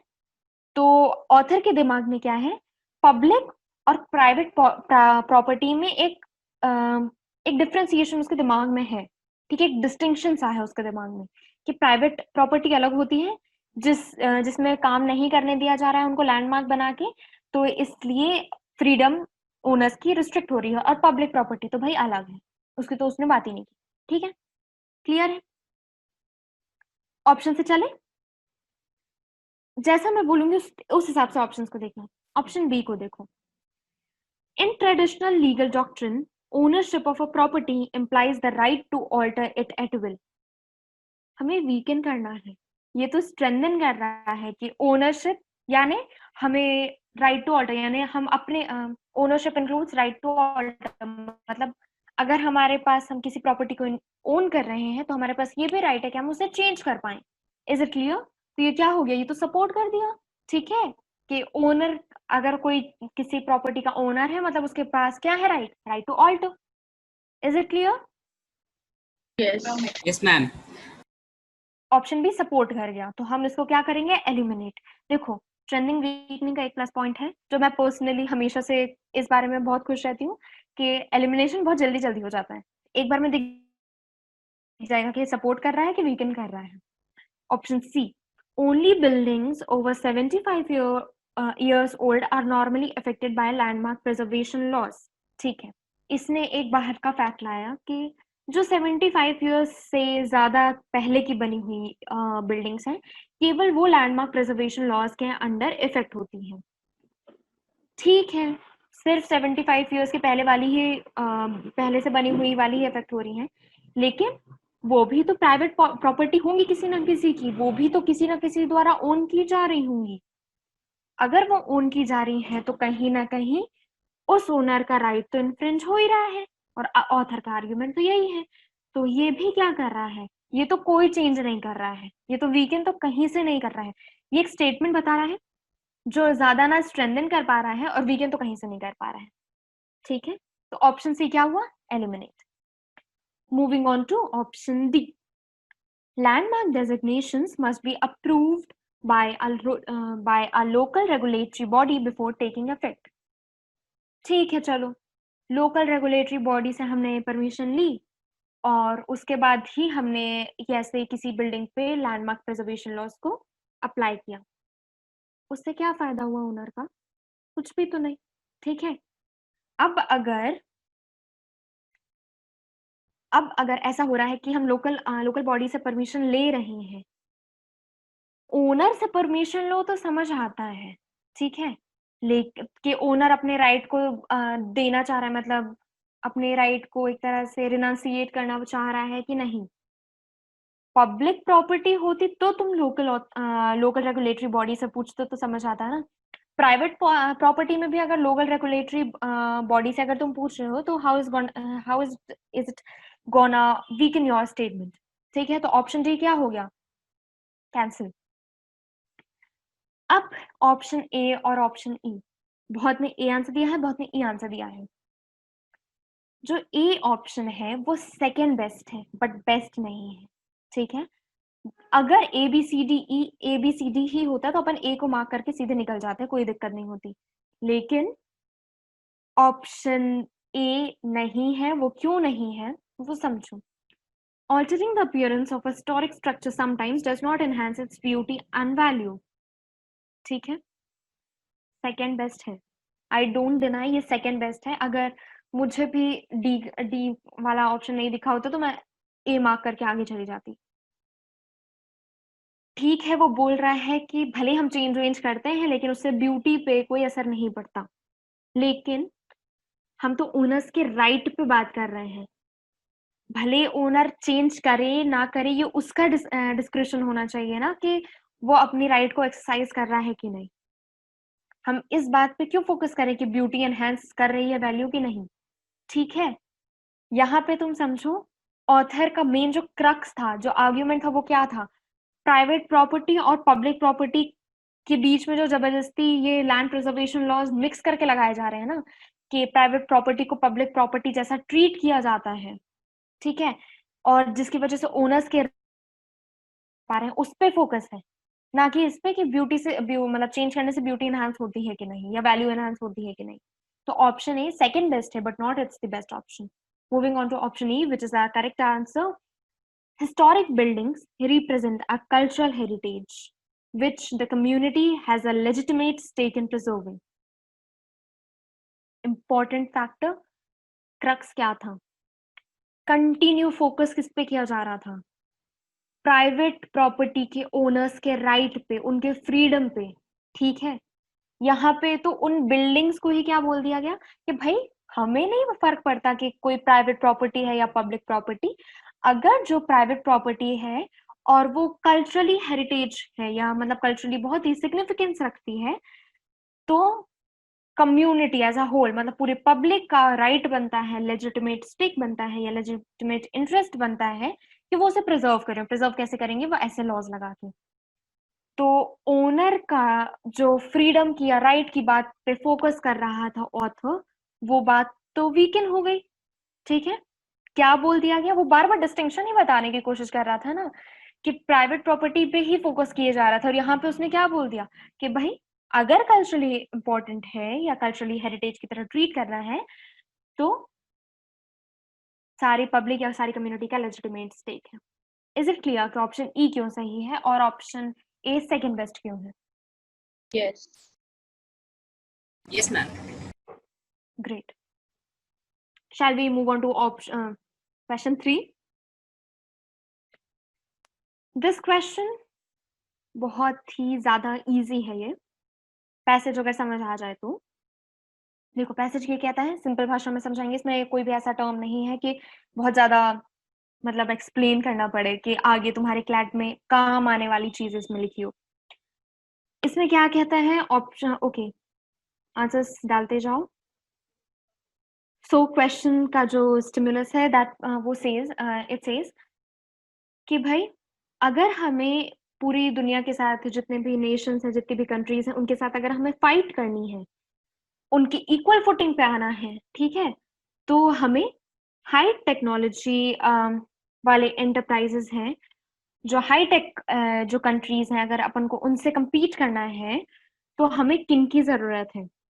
आम भाषा में अगर सोचें तो अपन क्या बोलेंगे? अच्छे इंजीनियर्स की, अच्छे साइंटिस्ट की। अगर टेक्नोलॉजी की बात करते हैं तो अपन यही दो चीज, ब्रॉडली यही दो चीज बोलते हैं, ठीक है। अच्छे डॉक्टर्स साइंस फील्ड वाले, अच्छे साइंटिस्ट जो रिसर्च करें, और अच्छे आईआईटियंस या अच्छे इंजीनियर्स जो टेक्नोलॉजी में हेल्प करें, ठीक है, जो हमारी कंट्री को हाईटेक बना सके। ठीक, अगर ऐसे उसमें हमें फाइट करनी है या compete करना है या एक अपने आप को एक अच्छे लेवल पे पहुंचाना है, तो हमें कैसे वर्कर्स की जरूरत है? जो मैथ्स और साइंस में अच्छी तरह से ट्रेंड हो, अच्छी तरह स्किल्ड हो, ठीक है। फिर अगले लाइन में ऑथर कहता है कि बट इट इज डाउटफुल कि ऐसे वर्कर्स, ऐसे स्किल्ड वर्कर्स जो मैथ्स और साइंस में स्किल्ड हो, ऐसे वर्कर्स हमें मिलेंगे, ठीक है।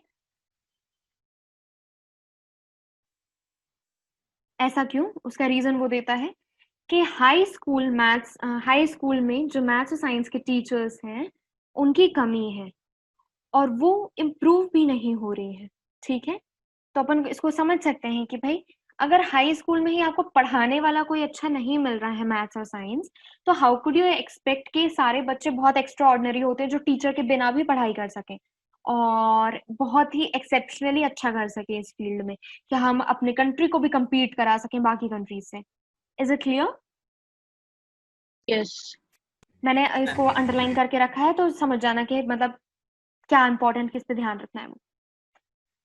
लेकिन फिर उसका एक तरह से सॉल्यूशन बताता है। फोकस करना एक वर्ड पे, दैट इज कैन। कैन, जब आपने आई गेस इंग्लिश में मॉडल्स या ये सब जो अपन एलिमेंट्री ग्रामर वाले स्कूल में पढ़ते, सॉरी एलिमेंट्री स्कूल में ग्रामर वाले पोर्शन में पढ़ते हैं, कैन का क्या मतलब होता है? जैसे मस्ट का मतलब होता है कि करना ही चाहिए, कैन का क्या मतलब होता है कि भाई सामने वाले इंसान के पास कैपेसिटी है करने की, कैपेबिलिटी है करने की। कैन से याद रखो कैपेबिलिटी, कैपेबिलिटी है करने की, ठीक है। और वह यहाँ पे क्या बोल रहे हैं, इंडस्ट्री कैन हेल्प। कैसे हेल्प कर सकती है? इंडस्ट्री हेल्प कर सकती है, अभी की नहीं है, ठीक है। इंडस्ट्री हेल्प कर सकती है कैसे? एलिवेट दिस प्रॉब्लम, एलिवेट का मतलब होता है रिड्यूस करना। Elevate this problem by funding scholarship grants and aid to college students who graduate in maths and science with the hope of pursuing teaching careers. भाई अब जैसे फॉर एग्जांपल मैं MSc कर रही हूँ या बीएससी कर रही हूँ, तो मुझे इंडस्ट्री फंडिंग दे या स्कॉलरशिप दे, तो ताकि मैं थोड़ी सी इंसेंटिवाइज हूँ, ताकि थोड़ी सी मैं मोटिवेट हूँ कि ठीक है अब मैं टीचिंग जॉब में जाऊंगी, ठीक है। तो इस तरह से ऑथर का आर्गुमेंट है कि ये एक सॉल्यूशन हो सकता है कि इंडस्ट्री इस प्रॉब्लम को खत्म करने के लिए स्कॉलरशिप दे और एड प्रोवाइड करे, एआईडी यानी मतलब फाइनेंशियल हेल्प प्रोवाइड करे कॉलेज स्टूडेंट्स को जो ग्रेजुएट हो रहे हैं मैथ्स और साइंस में, ताकि वो इस होप के साथ कि ताकि वो टीचिंग को करियर बनाए। तो अपनी प्रॉब्लम क्या थी कि भाई टीचर्स ही नहीं है हाई स्कूल में ना, तो हम कहाँ से ये एक्सपेक्ट करें कि अच्छे स्किल्ड वर्कर्स आगे अपन को मिलते रहेंगे। उसका सोल्यूशन दिया है ऑथर ने कि इंडस्ट्री अपन को ऐसे ग्रांट्स प्रोवाइड करते रहे, ये सब करते रहे, ताकि क्या हो, आगे मोटिवेशन मिले कॉलेज पासिंग स्टूडेंट्स का कि वो टीचिंग जॉब को परस्यू करें। Is it clear? Yes, ma'am. Question stem पे आओ। Question stem directly strengthening weakening करने की बात नहीं कर रहा है, बट उसके जो वर्ड्स हैं, उससे उसकी जो लैंग्वेज है, उससे तुम्हें समझना होगा कि उसका क्या इंटेंशन है, ठीक है।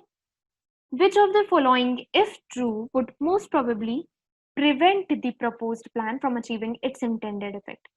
Proposed plan क्या है कि भाई इंडस्ट्री पे करे, ठीक है। इंडस्ट्री पे करे तो अपन को टीचर्स अच्छे मिल जाएंगे, टीचर्स मिल जाएंगे तो अपन का मेन वाला जो आर्गुमेंट था वो सही हो जाएगा। उस प्रपोजल को ही वो क्या करे, प्रिवेंट करे, मतलब प्रपोजल को ही वीकन करे, ठीक है। समझ गए किस चीज को वीकन करना है? जैसे उसमें हमने किसको किया था, एजुकेशन रिफॉर्मर्स के आर्गुमेंट को, इसमें हमें इस वाले प्रपोजल को कि इंडस्ट्री में पैसे अपन दे रहे हैं लेकिन वो कैसे फायदा नहीं करेगा उस पे। Is it clear? Yes. Yes, ma'am. ठीक है, तो हम ऑप्शन ई से आते हैं, ठीक है। Option E, many experts say that business of the future will require relatively few highly trained workers along with many semi-skilled and purely technical employees। ठीक है, क्या बोल रहा है कि हमारे फ्यूचर में जो बिजनेस होगा या फ्यूचर में जो हमारे काम होंगे उसमें हमें बहुत हाईली ट्रेन्ड वर्कर्स की, बहुत ज्यादा नंबर में हाईली ट्रेन्ड वर्कर्स की जरूरत नहीं पड़ेगी। कुछ हाईली ट्रेन्ड वर्कर्स, कुछ सेमी स्किल्ड वर्कर्स और कुछ टेक्निकल एम्प्लॉयज से हमारा काम हो जाएगा। क्या ये हमारे प्रपोजल को वीकेन या प्रपोजल को कॉन्ट्रडिक्ट कर रहा है? नहीं। एक बार अगर अपन ये सोचते कि ऑथर के आर्ग्यूमेंट की बात की जा रही होती तो अपन इसको हाँ कर देते। शायद यही सोच के जिन्होंने ई आंसर्स दिया है वो यही सोच के दिया होगा कि ये पहली लाइन को क्योंकि कॉन्ट्रडिक्ट कर रहा है। अपन का फोकस, ऑथर ने फोकस क्या रखा था कि हमें ऐसे स्किल्ड वर्कर्स की जरूरत है, और वो उसको कॉन्ट्रडिक्ट कर रहा है कि नहीं, फ्यूचर में हमें ऐसे वर्कर्स की जरूरत नहीं है। लेकिन एज आई टोल्ड यू कि हमें किसकी जरूरत है? हमें जरूरत है कि हम जो अपना प्रपोजल है कि इंडस्ट्री में पैसे लगाना, सॉरी इंडस्ट्री में स्कॉलरशिप दे, इंडस्ट्री की तरफ से स्कॉलरशिप देना, इस वाले प्रपोजल को अपन को डिफीट करना है या कॉन्ट्रडिक्ट करना है, ठीक है। तो ऑप्शन ई क्यों नहीं है, समझ आ गया। Now moving on to option D, population statistics show that the number of high school students is expected to decline over the next 10 years। क्या ये भी कहीं से भी प्रपोजल को इम्पैक्ट डाल रहा है? नहीं, ठीक है। प्रपोजल को इम्पैक्ट नहीं डाल रहा है। अगर उसकी ऊपर वाली लाइन की बात जहाँ कर रहे होते ना, वो उस पे भी सोचा जा सकता था, लेकिन ये एक तरह से बहुत ही वीक सा स्टेटमेंट है। वीकन करने वाला स्टेटमेंट नहीं है, खुद में ही ये वीक स्टेटमेंट है। ठीक है, ये कुछ ज्यादा बड़ा इम्पैक्ट नहीं कर पा रहा है किसी पे। ठीक है, आगे आने वाले 10 साल में हाई स्कूल स्टूडेंट्स के नंबर कम हो जाए, भले कम हो जाए भाई, हम उन्हों उतने में से ही अगर कोई अच्छे टीचर्स बन जाएंगे तो हमारा काम हो जाएगा ना। ठीक है, क्लियर है? तो ऑप्शन डी तो एकदम आउट ऑफ द बॉक्स वाला चीज हो गया। Option C, more scholarship money is already available for students of maths and science than is available for those in any other field. देखो, इसमें बोल रहा है, इसमें टच तो किया इंडस्ट्री वाली बात को, ठीक है, कि इंडस्ट्री में इंडस्ट्री इस प्रॉब्लम को रिड्यूस कर सकती है, कैसे? स्कॉलरशिप देके। और इसमें क्या बोल रहा है कि ऑलरेडी बहुत ज्यादा स्कॉलरशिप मनी दे रहा है। इवन अगर कंपेयर करें बाकी फील्ड्स को, तो इस वाले फील्ड में ऑलरेडी वो बहुत ज्यादा स्कॉलरशिप अवेलेबल है। ये नहीं बोल रहा है मतलब कि इंडस्ट्री दे रहा है, ये बोल रहा है कि many high schools have more scholarship money is already available for students of maths and science. ठीक है, बट आर्ग्यूमेंट क्या है? फिर से फोकस करो, इंडस्ट्री कैसे हेल्प कर सकती है? ठीक है, तो ऑप्शन सी फिर से हटा, क्योंकि ये जनरल वे में स्कॉलरशिप की यूज की बात कर रही है। वैसे भी डायरेक्टली लिंक भी नहीं हो रहा था, क्योंकि अपन किस होप से स्कॉलरशिप देने की बात कर रहे हैं कि वो टीचिंग में जाए। अपन ये कंपैरिजन का तो सोच ही नहीं रहे हैं ना कि बाकी फील्ड में दे रहे हैं नहीं दे रहे हैं, हमें क्या। ठीक है, is it clear? Yes, ma'am. Option Yes, C ma'am. नहीं है। Option B, many high schools many high schools have been forced to lower their standards in hiring maths and science teachers. Again, industry वाले point पे कोई impact नहीं पड़ रहा है। ठीक है, लोअर करना पड़ा है स्टैंडर्ड वगैरह सब कुछ, क्योंकि अच्छे टीचर्स अवेलेबल नहीं है। ठीक है, लेकिन यही तो हमारी प्रॉब्लम है ना, ये तो सपोर्ट कर दिया कहीं ना कहीं कि हमारी प्रॉब्लम ही यही है कि भाई टीचर्स अच्छे नहीं हैं। टीचर्स जो अच्छे मैथ्स और साइंस के स्टूडेंट्स, वो टीचिंग करियर परस्यू ही नहीं कर रहे हैं। तो ये तो दिक्कत हमारी कहीं ना कहीं बता रहा है। तो ऑप्शन बी क्या हो गया? गलत। Option A, which is our correct answer, after graduation from college, most maths and science graduates opt for jobs in industry rather than in teaching. ये डायरेक्टली लिंक बना रहा है कि भाई ऐसे जो लोग हैं, समझ रहे हैं इस बात को, कि एक जो ऑप्शन ए है वो एक अनफोर्सीन आउटकम की बात कर रहा है, एक बहुत ही कैजुअल सा आउटकम की बात कर रहा है कि भाई जो मैथ्स और साइंस के ग्रेजुएट्स होते हैं ना, वो जॉब्स कहाँ पे प्रेफर करते हैं? इंडस्ट्री में rather than in teaching। ठीक है, वो भी ऐसा कब करते हैं? ग्रेजुएशन के बाद। अब किस होप से अपन इंडस्ट्री वालों को इंडस्ट्री किस होप से स्टूडेंट्स को स्कॉलरशिप देने की बात की थी? With the hope of pursuing teaching careers. ठीक है, अब ऑप्शन ए बोल क्या रहा है कि भाई वो ऑप्ट ही करते हैं दूसरे फील्ड में जाना। तो अब एक तरह से वो बात हो गई कि आप चाहे जो भी कर लो, इंटेंडेड इफेक्ट आपका है कि जो आप चाहते हो कि आपका इफेक्ट हो कि टीचिंग करियर में जाएं, उसका उल्टी बात कह रहा है कि भाई ग्रेजुएशन होते ही ना उनका मन ही होता है कि वो टीचिंग करियर को छोड़ के दूसरे करियर्स में जाए। इंटेंडेड इफेक्ट मिलेगा ही नहीं। अब चाहे तुम जितना भी स्कॉलरशिप देते जाओ, स्कॉलरशिप दे दो, अच्छे से ग्रेजुएट हो जाएंगे बच्चे, लेकिन वो टीचिंग करियर ऑप्ट करेंगे क्या? नहीं। तो ऑप्शन ए स्ट्रेट फॉरवर्डली अपन की इंटेंडेड इफेक्ट को प्रिवेंट कर रहा है। ठीक है, अपन का प्रपोज्ड प्लान को कॉन्ट्रडिक्ट कर रहा है, डिफीट करने की कोशिश कर रहा है। Is it clear option A क्यों सही है? ये थोड़ी सी ट्रिकी सा क्वेश्चन था। क्लियर है? Can you explain? Yes. Ma'am, can you explain it again? Just option A उदित और the entire thing? Ma'am, option A. Okay, देखो अपना क्वेश्चन स्टेम कहता है कि any statement which most probably prevents the proposed plan from achieving its intended effect. proposed plan क्या है पहले वो ध्यान दो। proposed plan है कि इंडस्ट्री स्कॉलरशिप ग्रांट करे और एड प्रोवाइड करे कॉलेज स्टूडेंट्स को। ठीक है, जो किस में ग्रेजुएट होने वाला है? मैथ्स और साइंस में। ठीक है, ऐसा करने से इंटेंडेड इफेक्ट क्या है? इंटेंडेड मतलब वो ऐसा क्या होप करके ऐसा करने की बात कर रहे हैं कि ऐसे बच्चे जिनको ये एड वगैरह प्रोवाइड की जा रही है वो क्या ऑप्ट करें? टीचिंग करियर ऑप्ट करें। ठीक है, इंटेंडेड इफेक्ट समझ गए और प्लान समझ गए। अब बोल रहा है कि ऐसा स्टेटमेंट जो हमारे प्रपोज्ड प्लान को रोके उसका इंटेंडेड इफेक्ट लाने में, मतलब हम कुछ ऐसा शो करें कि हमें ये क्लियर हो जाए कि टीचिंग करियर तो भाई वो ऑप्ट कर ही नहीं रहे हैं। अब चाहे तुम कोई भी 10 तरीके से प्लान उसका बना लो, ठीक है, चाहे स्कॉलरशिप 1 करोड़ की जगह 10 करोड़ की देने लगो, लेकिन वो इंटेंडेड इफेक्ट क्या है? टीचिंग करियर ऑप्ट करना, लेकिन वो तो करे ही ना। ऑप्शन ए वही चीज कर रहा है।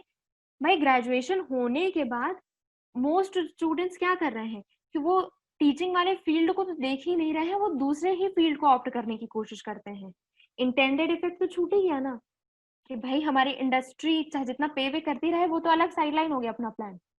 इंटेंडेड इफेक्ट था कि टीचिंग करियर में जाए। ऑप्शन ए क्या बोल रहा है कि लेकिन बच्चे क्या करते हैं, स्टूडेंट्स क्या करते हैं, वो टीचिंग करियर छोड़ के बाकी फील्ड्स में चले जाते हैं। इंटेंडेड इफेक्ट डिफीट हो गया। Is it clear now? Yes, ma'am. Okay, cool. Moving on to question number 4th. Question number 4th is slightly long, but highly easy and doable. Question number 4 कहता है कि भाई बहुत ही ऑब्वियस सी बात है कि जो क्रिकेट टीम है उसमें डाइवर्स स्किल्स के प्लेयर्स होते हैं, लेकिन ठीक है प्लेयर्स चाहे जैसे भी हों, बहुत ही अलग अलग स्किल वाले प्लेयर्स होते हैं, लेकिन जो इन अगर अपनी टीम हारती है तो उसका मेन रीजन क्या होता है?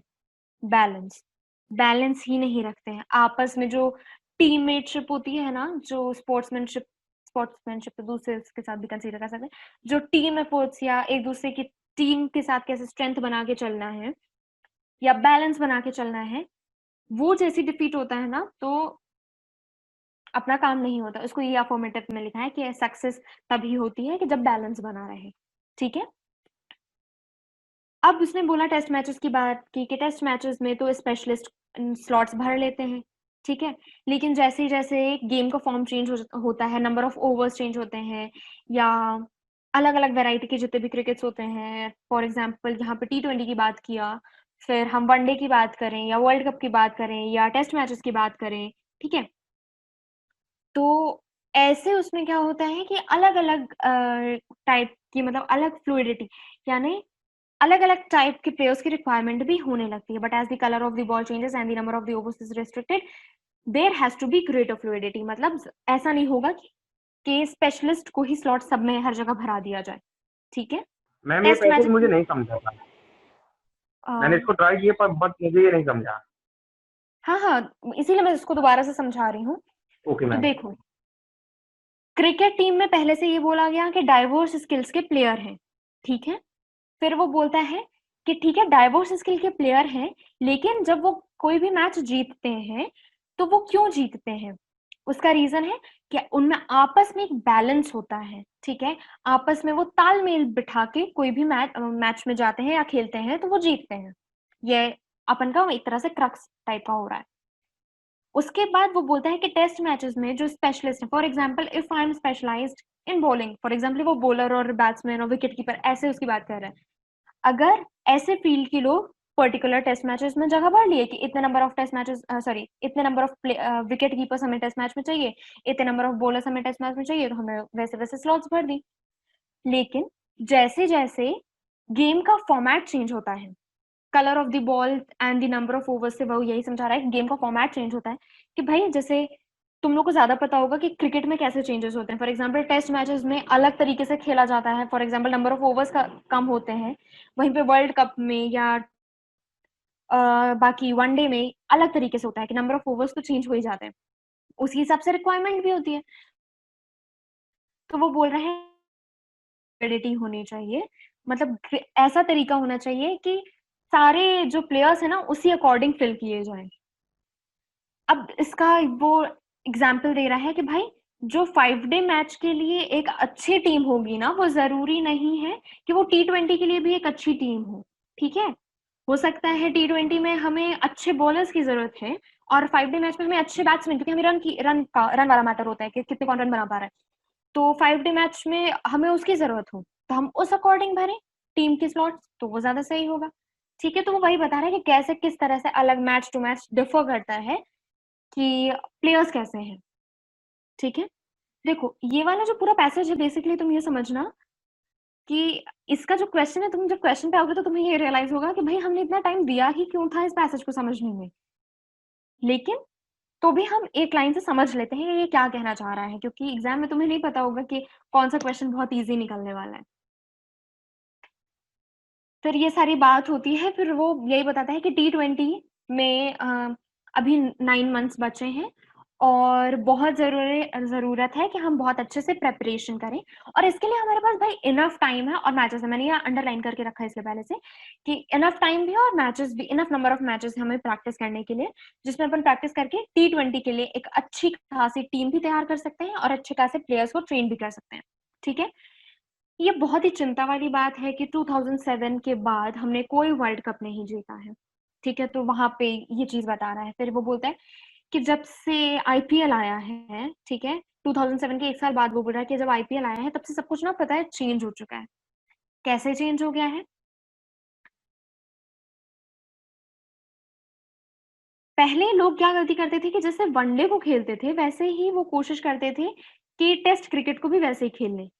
ये वाली लाइन तो देखना, In the early years of one-day cricket, India made the mistake of playing the way they played Test cricket. जैसे टेस्ट क्रिकेट में खेलते थे वैसे ही वो वनडे में खेलने लगते थे। ठीक है, तो भाई एक बात समझो, जैसा तुम एलिट की तैयारी करोगे एकदम 100% सेम क्लैट की तैयारी थोड़ी ना करोगे। सिलेबस तो अलग है ना, ठीक है, फॉर्मेट अलग है। तो ठीक है, अगर सिलेबस सेम भी होता तो क्या फॉर्मेट सेम है?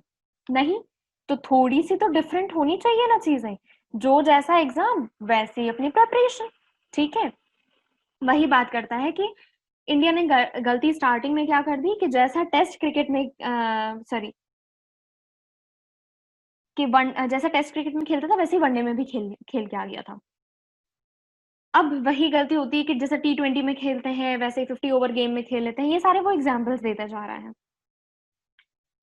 फिर वो बोलता है कि ठीक है, अभी उसका टारगेट क्या है, T20 में अपन को अच्छे से प्रैक्टिस करनी है क्योंकि इनफ टाइम है और इनफ नंबर ऑफ मैचेस भी अपन के पास बचे हुए हैं। ठीक है, फिर वो यहाँ पे बोलता है कि ठीक है, T20 में भले लक और पावर हिटिंग ये सब चल जाता है, लेकिन भले मतलब अपनी जीत एकदम गारंटीड नहीं होगी, लेकिन हर चीज का अपन को तैयारी तो रखनी चाहिए, प्रिपरेशन तो होनी चाहिए। फिर उसके बाद बोलता है कि एक्सपेक्ट किया गया था जब आईपीएल लाया गया था कि आईपीएल जब प्रैक्टिस की जाएगी, क्योंकि तुम्हें अच्छे से पता है कि आईपीएल में सिर्फ इंडियन प्लेयर्स नहीं होते, बाहर के प्लेयर्स को की भी ऑप्शन होती है, उनको भी खरीदा जाता है पर टीम्स में। ठीक है, वो बाहर के टीम्स आए, फॉर एग्जाम्पल एबी डिविलियर्स है, वो खेल रहा है, तो अगर इंडियन टीम उसके साथ खेलेगी तो उनको पता होगा कि एबी डिविलियर्स कैसा खेलता है। ठीक है, तो एक्सपेक्टेशन क्या थी कि आईपीएल आएगा तो अपन को सारे जो क्रिकेटर्स है ना, उन जो बाहर के फॉरेन क्रिकेटर्स हैं, तो उनके खेलने का तरीका पता चल जाएगा और जैसे ही पता चलेगा तो अपन वर्ल्ड कप में उन्हीं के तरीके से उनको हरा देंगे। ठीक है, पर ऐसा नहीं हुआ। ठीक है, तो ये पूरा पैराग्राफ का क्रक्स था। Is it clear? Paragraph clear? Question बहुत इजी है तो अपन बहुत क्विक तरीके से इसको करेंगे। ठीक है, ऑथर क्या आर्ग्यूमेंट को कौन सा स्टेटमेंट स्ट्रेंथन कर रहा है? ठीक है, पहला, keeping in view the cricketing requirements, selecting an optimal squad is a difficult decision making problem. ठीक है, अब डेफिनेटली ये स्ट्रेंथन कर रहा है। थोड़ी सी ऐसा लगेगा, डाउटफुल लगेगा कि भाई ये कैसे स्ट्रेंथन कर रहा है, इसके बारे में तो ऑथर ने कुछ भी नहीं बोला।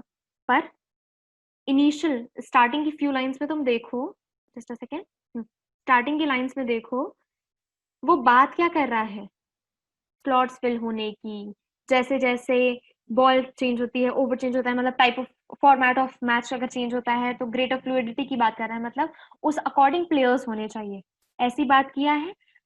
वो ऐसी बात क्यों कर रहा है? क्योंकि जब हमें एक टीम बनानी होती है, एक स्क्वाड बनाना होता है, तो ऐसा जो सिलेक्शन वाला जो टाइम होता है वो काफी डिफिकल्ट चॉइस मेकिंग वाला पोजीशन होती है। ठीक है, क्योंकि अपन को हर चीज ध्यान में रखना पड़ेगा कि कैसा मैच है, कितने ओवर्स का है, इसमें क्या रिक्वायरमेंट्स है, कैसे प्लेयर्स इसमें सूट करेंगे, कैसे नहीं करेंगे. So definitely it's gonna be difficult decision making problem. तो ये क्या सपोर्ट कर रहा है ऑथर के आर्ग्यूमेंट को? Definitely it is. Option 2. One of the problems India had at the last World Cup, the 50 over version England last year, was the lack of team balance, hence India lost. सीधे line में लिखा है. Success का reason क्या है? Balance. इसमें सीधे सीधे बोल रहा है क्योंकि टीम बैलेंस नहीं था इसलिए इंडिया लूज कर गई. पहली लाइन में ही पहली या सेकंड लाइन में बोला हुआ है सक्सेस का रीजन है बैलेंस, और यहाँ पे बोल दिया कि जैसे ही बैलेंस लूज की इंडिया हार गई. अजम्पशन नहीं है ये कि तुम बाहर की नॉलेज या बाहर का कोई भी स्टेटमेंट लाए तो वो गलत हो जाना है. ठीक है, तुम्हें ये समझना है कि बाहर की चीज लाओ लेकिन इसके एकदम सपोर्ट में चल रही हो चीज. ठीक है, भले इसको बहुत ज्यादा इसको बढ़ावा ना दे रही हो, बहुत ज्यादा स्ट्रेंथ ना कर रही हो, लेकिन सपोर्ट दे रही हो. क्योंकि स्ट्रेंथनिंग टाइप के क्वेश्चंस का मतलब क्या होता है? स्ट्रेंथ या सपोर्ट देना. Option C, both of the above is the correct answer. सबको ये क्वेश्चन क्लियर है क्योंकि ये क्वेश्चन काफी लंबा था. Yes, ma'am. Yes, ma'am. ठीक है, जिसको पैसेज समझ नहीं आया था क्या उसको क्लियर है? यस मैम क्लियर है. Okay cool. Question number 5. इस पे तो ज्यादा टाइम देने की जरूरत नहीं है क्योंकि कोलेस्टिन के बारे में अपन ने बात कर ली है. ठीक है, याद है ना पुरानी क्लास के? ऐसा तो नहीं हो रहा कि भाई 2-3 सेशन किए उसको भूलो, चलो जो मैम आगे पढ़ाएंगी वो पढ़ लें. ऐसा वाली सिचुएशन तो नहीं है. No. No, ma'am. ठीक है, टाइम टू टाइम कोशिश करना पुरानी शीट्स रिवाइज कर लो. ठीक है, क्योंकि अगर तुम नोट नहीं कर रहे होगे जो मैं रीजंस बता रही हूँ तो वो दिक्कत जाएगी तुम्हें बाद में मतलब रिकॉल करने की. क्योंकि आज से 1 महीने बाद तुम्हारा क्लैट है, मतलब घबराना नहीं है, 1 महीने बाद तुम्हारा क्लैट है तो तुम्हें रीजंस तो एटलीस्ट अब से दिमाग में बैठाते जाने हैं. ठीक है, moving on to question number 5.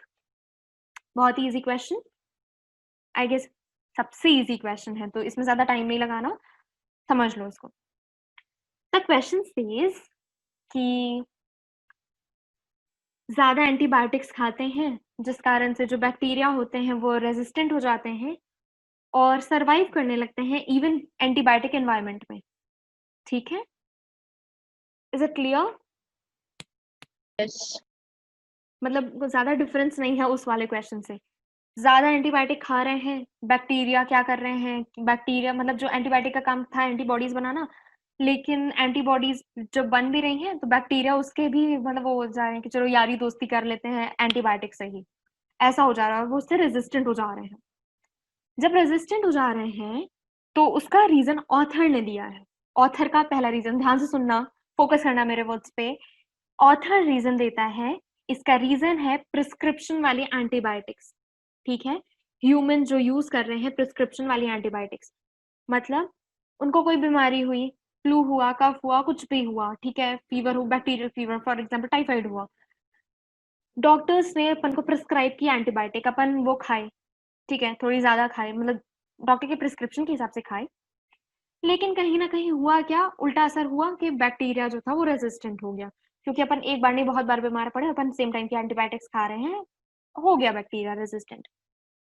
ठीक है, ऑथर ने क्या रीजन दिया है?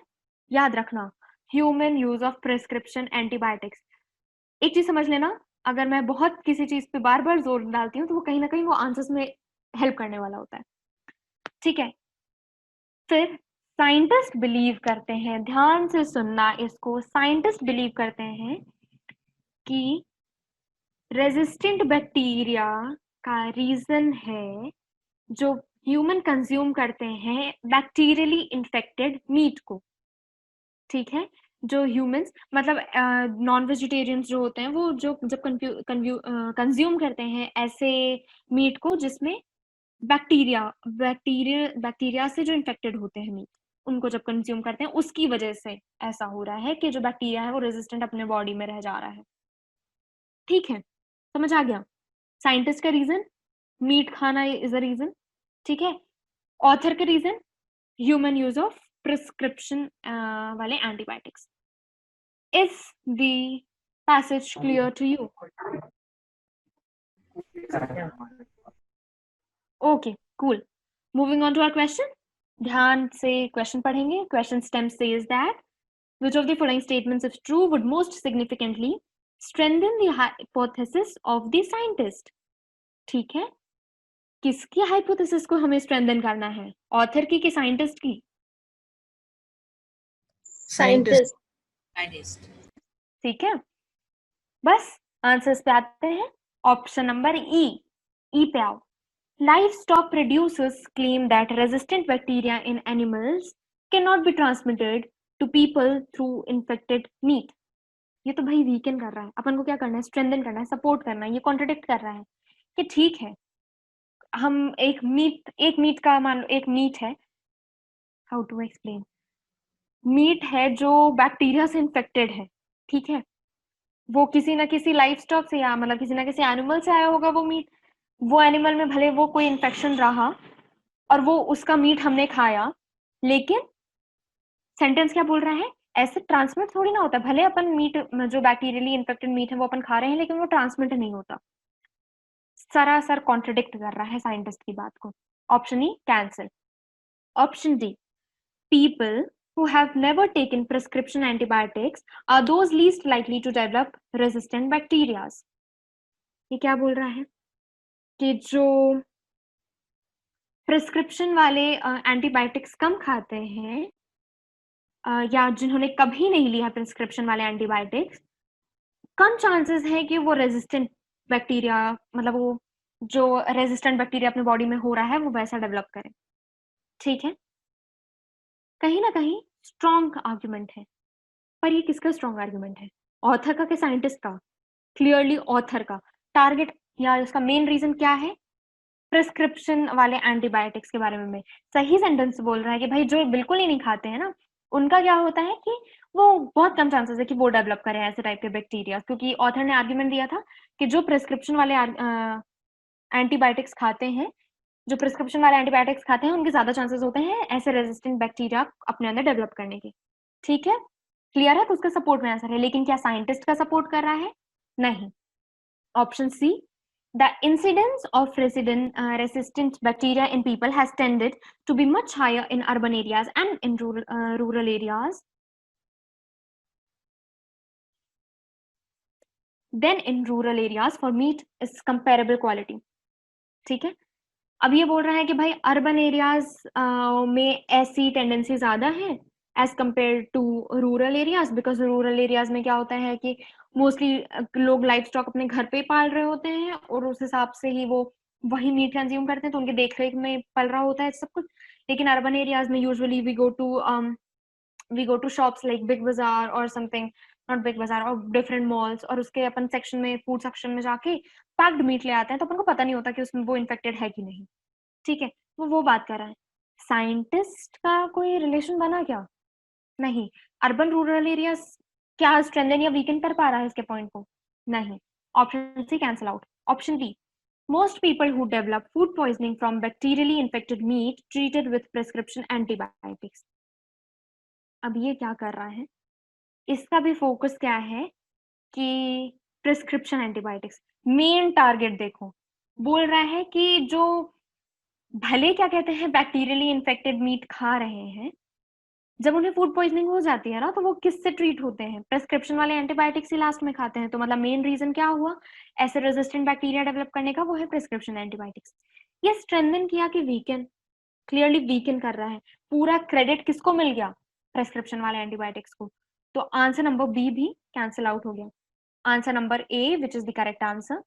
Antibiotics are routinely included in livestock feed so that livestock producers can increase the rate of growth of their animals. अब समझना फटाक से, टाइम नहीं है, क्योंकि साइंटिस्ट ने बोला कि जो मोस्ट रेजिस्टेंट बैक्टीरिया जो डेवलप हो रहे हैं बॉडी में, वो क्यों हो रहे हैं? क्योंकि ह्यूमन कंज्यूम कर रहा है बैक्टीरियली इन्फेक्टेड मीट. ठीक है, ये वाला जो स्टेटमेंट 1 है वो सपोर्ट कैसे कर रहा है? वो लिंक बना दे रहा है कि भाई लाइफ स्टॉक में या मीट में कहाँ से ये वाला एंटीबायोटिक्स आ रहे हैं. ठीक है, तो वो रीजन दे रहा है कि भाई एंटीबायोटिक्स यूजुअली लाइफ स्टॉक के खाने में, जो मतलब हमारी जो कैटल्स या जो फॉर एग्जांपल जो गोट है, तो उसकी जो फूड है उसमें अपन एंटीबायोटिक्स मिलाते हैं. और ताकि वो क्यों मिलाया जाता है? ताकि उनकी जो ग्रोथ रेट है वो बढ़ जाए, क्योंकि ऐसा होता है तो इसलिए अपन इसे अज्यूम कर सकते हैं कि जब उनका मीट मिलेगा तो अपन मीट खाएंगे और वो चीज एकदम ट्रांसफर हो जाएगी अपन में। तो इसने क्या किया है, रेजिस्टेंट बैक्टीरिया की बात की जो साइंटिस्ट ने कि कंज्यूम कैसे बैक्टीरियली इन्फेक्टेड मीट करने से होती है, तो वो बात कैसे करती है कि वो एंटीबायोटिक्स से लिंक बना दिया कि एंटीबायोटिक्स रूटीनली इंक्लूड किया जा रहा है किसने, लाइव स्टॉक के खाने में लिंक बना रहा है, इसलिए ये सपोर्ट कर रहा है। Is this clear? Yes. I hope कि ये पूरा क्लियर हो। As I told you already कि ऑप्शन क्वेश्चन नंबर 10 तुम्हारा होमवर्क है। We did till 5th question, right? So 6th, 7th, 8th plus the next sheet, which is likely to include more long para based वाले questions. So we'll do that. आज की class में कोई doubt है क्या? Because it was the basic वाली class plus question solving. No, ma'am. Okay, anyone, any doubts? Question था Okay, ma'am, एक who's क्वेश्चन this? था। हाँ, एक पैरा अजम्पशन में अगर 5 क्वेश्चन है तो कितने मिनट में सॉल्व करना होना चाहिए? अगर 5 क्वेश्चन है तो मिनिमम टाइम। अगर एक पैसेज है, सो इन माय ओपिनियन, बिकॉज इस बार का भले तुम्हारे पास टाइम वही 2 आवर्स का है, क्वेश्चन नंबर कम कर दिया गया है, सो आइडियली जब सेम नंबर ऑफ क्वेश्चंस और सेम नंबर वाले जो हम अप्रोच करते थे कि 200 क्वेश्चंस और 2 घंटे में करना होता था, तो भी हम लोग टारगेट यही करते थे कि एक पैसेज एटलीस्ट तुम उसे 1.5 मिनट से 2 मिनट के अंदर तुम पैसेज रीड करके उसको एनालाइज कर लो। ठीक है, डिपेंड करता है कि अगर कोई क्वेश्चन है जो बहुत ज्यादा कॉम्प्लेक्स है, फॉर एग्जाम्पल अब जैसे ये लाइफ स्टॉक वाले क्वेश्चन में तुम अगर 1 मिनट से भी ज्यादा अगर देने की कोशिश करते हो तो it's not worth it, right? मतलब पैसेज समझने में, क्वेश्चन सॉल्व करने में तो डेफिनेटली तुम्हें हर क्वेश्चन में 10 से 15 सेकेंड्स लगेंगे, लेकिन अगर ऐसे छोटे छोटे क्वेश्चन में तुम पूरा 1 मिनट देते हो तो इट्स नॉट वर्थ इट। लेकिन अगर जो बड़े पैसेजेस हैं तो इससे 1 से 1.5 मिनट इट्स बेरेबल, क्योंकि 1 से 1.5 मिनट में तुम सीधे 5 क्वेश्चन की तैयारी कर ले रहे हो। सेम जैसे वर्क करता है पजल्स वगैरह में कि पजल्स में तुम एक बार अगर सॉल्व कर लिए, क्या कहते हैं उसको, 5 मिनट लेके या 6 मिनट लेके, तो तुम्हारे सीधे 5 से 6 क्वेश्चन सॉल्व होने वाले होते हैं, तो इट्स वर्थ इट। इनिशियली अगर तुम अभी 2 से 2.5 मिनट में भी कर रहे हो तो you are in a very good position. उससे ज्यादा भी लग रहा है तो it's not an issue. As I always say practice करते जाओगे तो रीडिंग स्पीड बढ़ जाएगी, समझने की एनालिसिस कैपेसिटी सही हो जाएगी और कम टाइम में भी उसको करने लगोगी। सो in my opinion the best option is जितना कम से कम टाइम में तुम उसे कर पाओ। ठीक है, there is no idle time। हो सकता है तुम मैथ्स में अगर मुझे किसी क्वेश्चन में 2 मिनट लग रहे हैं या मुझे 5 मिनट एक क्वेश्चन में लग रहे हैं, तो तुम उसको, या सॉरी डीआई में अगर कोई मुझे क्वेश्चन में 5 मिनट लग रहे हैं तो तुम हो सकता है उसको 1 मिनट में कर ले रहे हो, क्योंकि तुम्हारी डीआई ज्यादा स्ट्रांग है। तो तुम वो वाला जो टाइम बचेगा वो तुम उसे लॉजिकल में उसे इंक्लूड कर सकते हो। तो इट्स वेरी सब्जेक्टिव कि किस वाले सेक्शन को तुम्हें कितना टाइम देना है, लेकिन in a broader sense try to do each and every passage in the least possible time that you can. ठीक है, 1.5 से 2 minute maximum. I hope it's clear to everyone. Okay, maybe we can end the class. Thank you so much. I hope आज की class समझ आ गई हो। कोई भी डाउट होगा we can carry on to the next session. बस practice करके आना, क्वेश्चन नंबर 10 आज के लिए सॉल्व कर लेना एंड रिवाइज आज के सारे क्वेश्चंस और जो भी कॉन्सेप्ट मैंने बताया था। Okay, thank you so much. Thank you, ma'am.